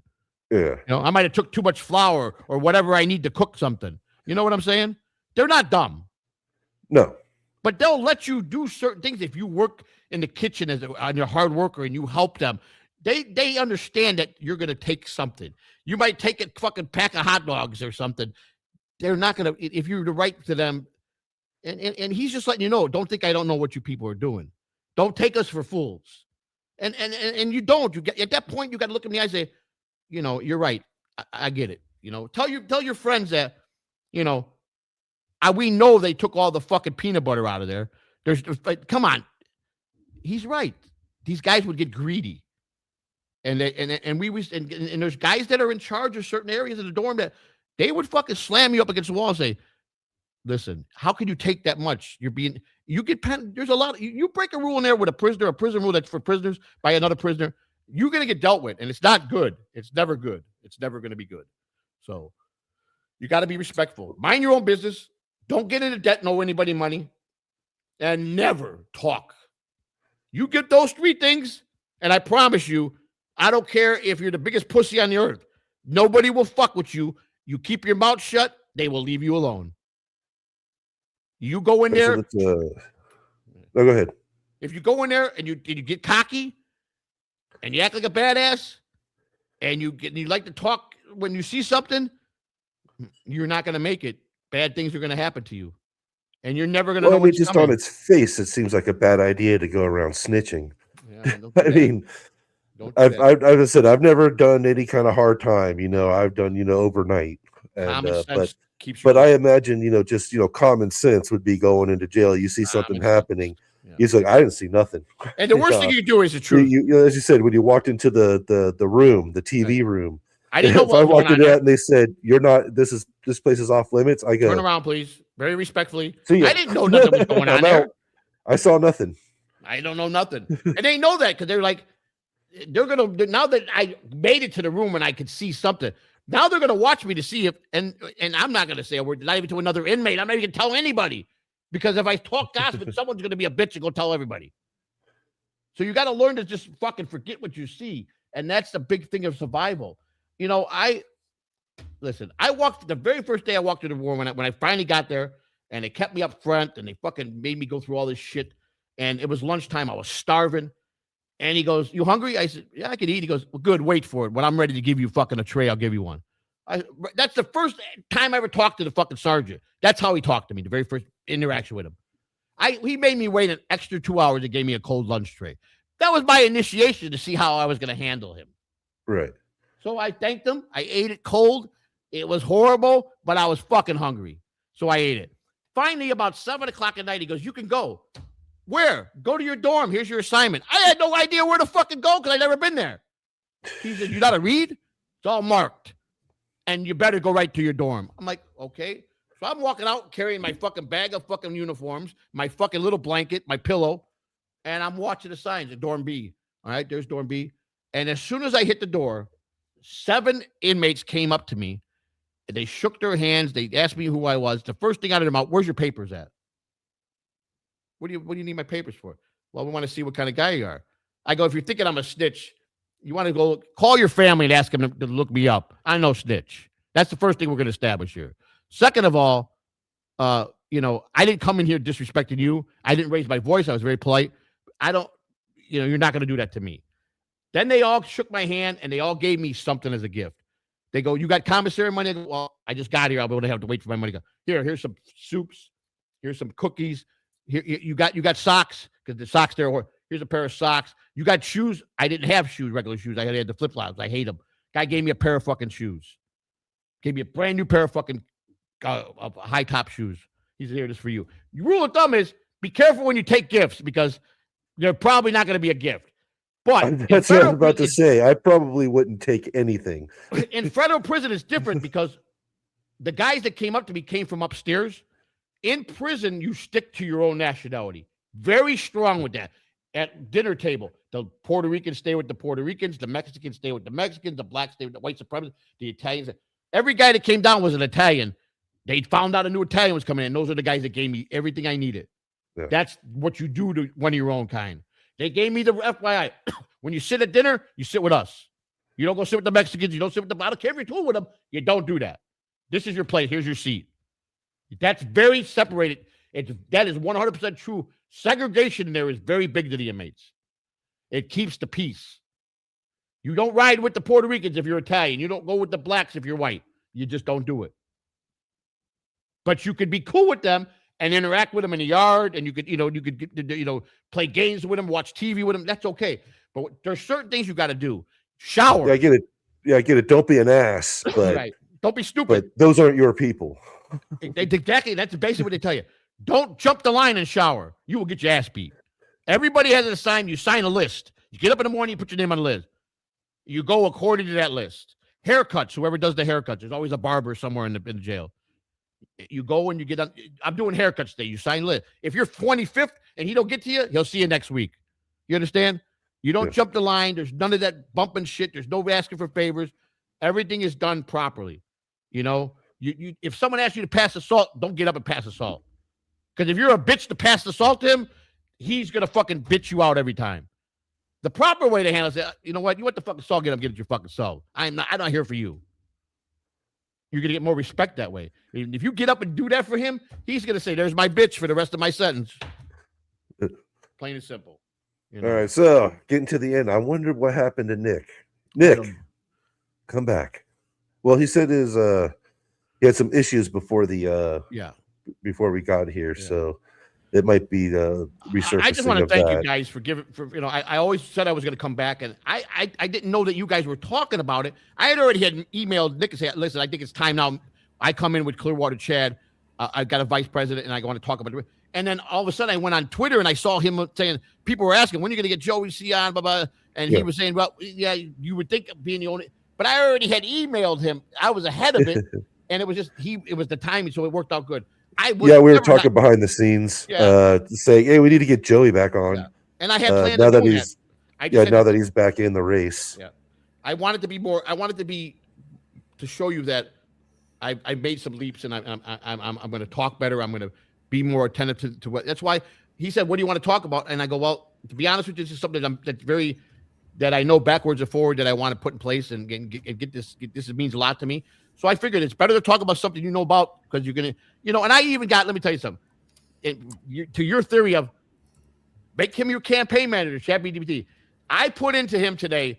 I want every possible angle that will go wrong, and every trick question that you think they're going to ask me, or every ridiculous question off book of what this is, how to answer it.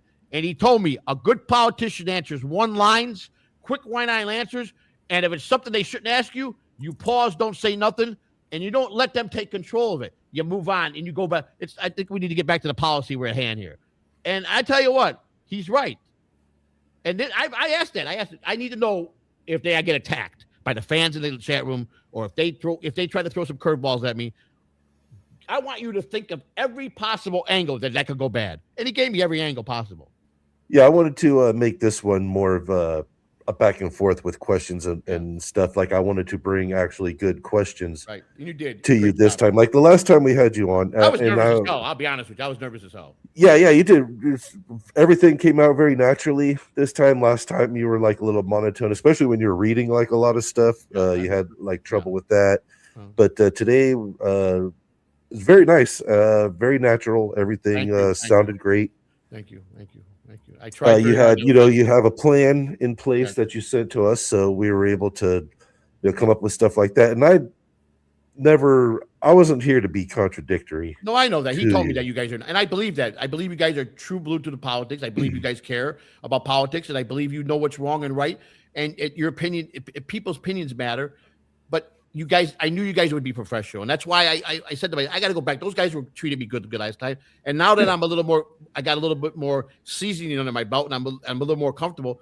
And Chad, I wanted to bring Chad in because Chad and I get along great. We've done a lot of podcasts together, and I think the world of him. And people give, they harass him, they call him Waterhead, and he handles it so graciously how when they attack him. And I learned from people like that. I've learned watching how people handle, not react. And I'm getting better at that too. I came in to do my podcast with Dabbling at a whole different angle this year, to really be more nicer to the chat room and understand that they can make or break you if you let them, and not to let them be outright rude to you.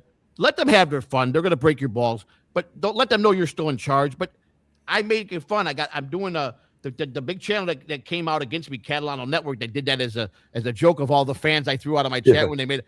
We're working together now. Me and him became really good friends. I know who he is.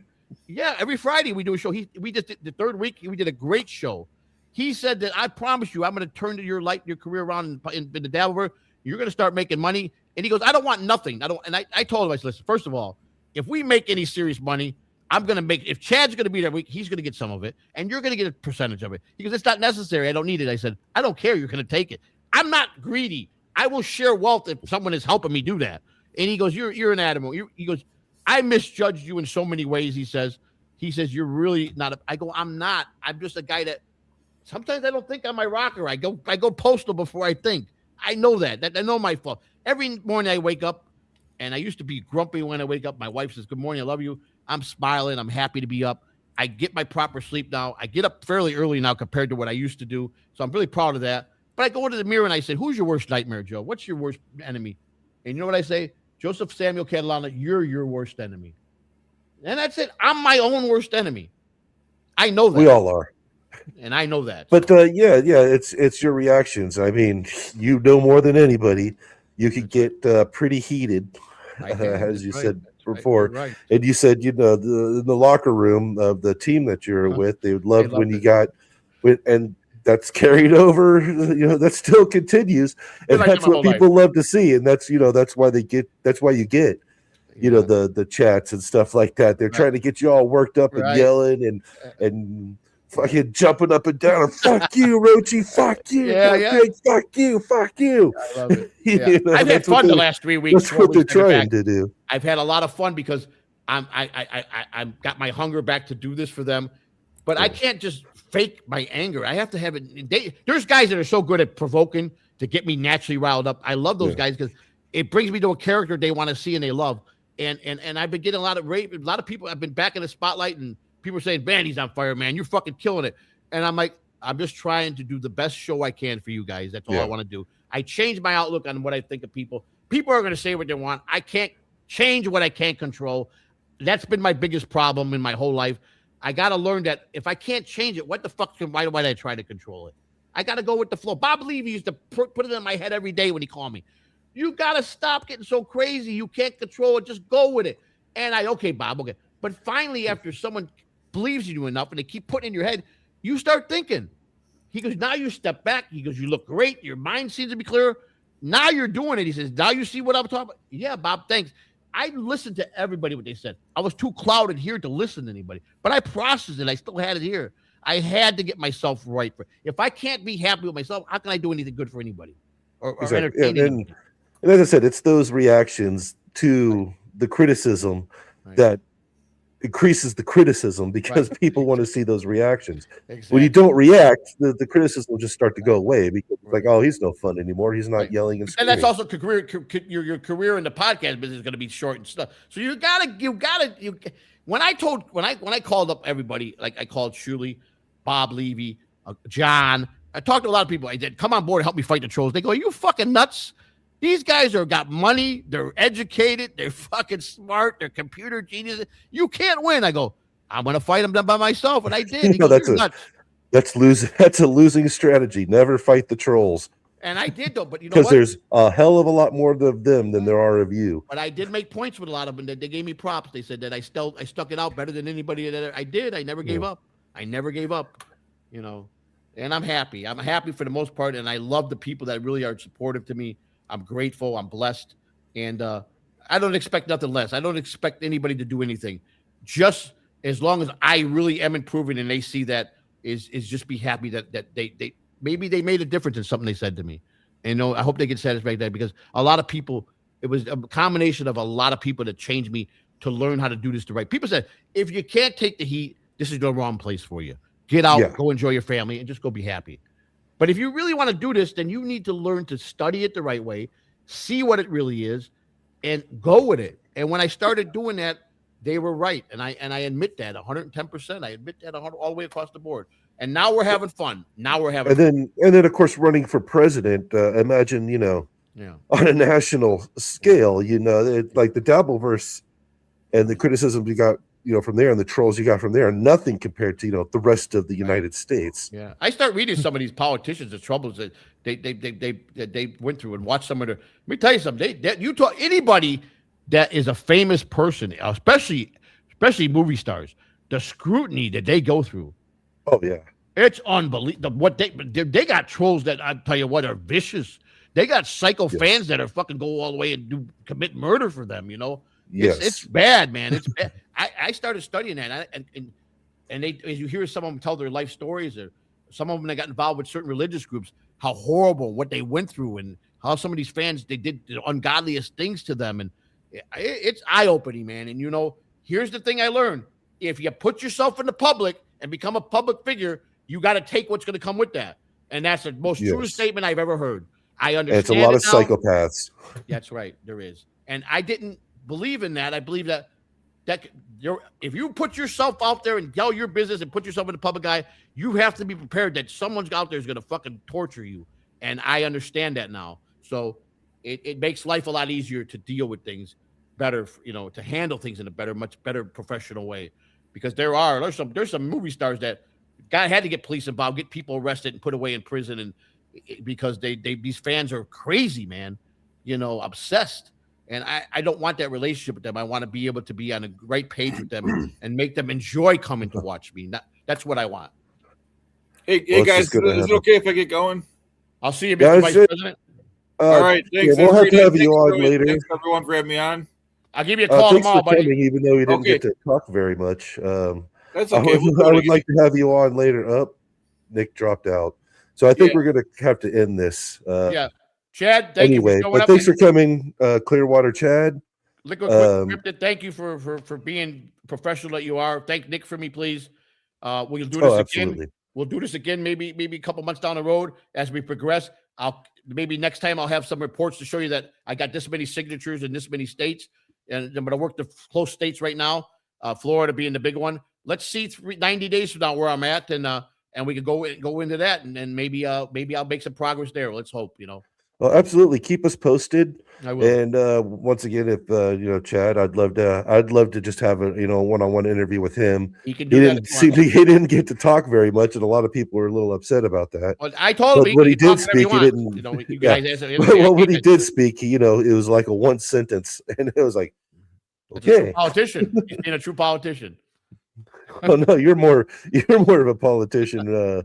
Really, in that respect, because you just keep going and going. Thank you for being professional, and thank you for giving me the time, and thank you for acknowledging that that I was more better, and that's what this, because it meant a lot to me. You guys are the only politic in the Dabbleverse, and I know you guys take it serious, and I wanted to take it serious to show you that I gave you the respect, because I should go to you guys first, because you are part of the representative Dabbleverse, and that's the proper thing to do. But I enjoyed myself way better today than I did last time. So. Well, thank you very much for the compliment. As I said, you're always welcome to come back on. Thank you. If you have anything new to bring up. Any plans on the Catalano for President YouTube channel? Maybe doing some more stuff with that? Yeah, I posted a video. I did a 54 minutes video that I did talking about this. It's up on my other channel, the political channel. I'm going to be doing more stuff like that. I'm going to be talking, maybe do a Q&A, have a Q&A night or something. People come over and we'll put topics that things again. I don't want no Dabbleverse questions, no personal questions. It's got to pertain to something that we're talking about, and I'll answer the best I can. I'm not going to shy away. If I don't know it, I'm going to tell you. And if it's something out of pocket, absolutely, I'm going to tell them we're not talking about that today. I'm sorry. Let's keep in the format we're in, and I'm going to be respectful with that.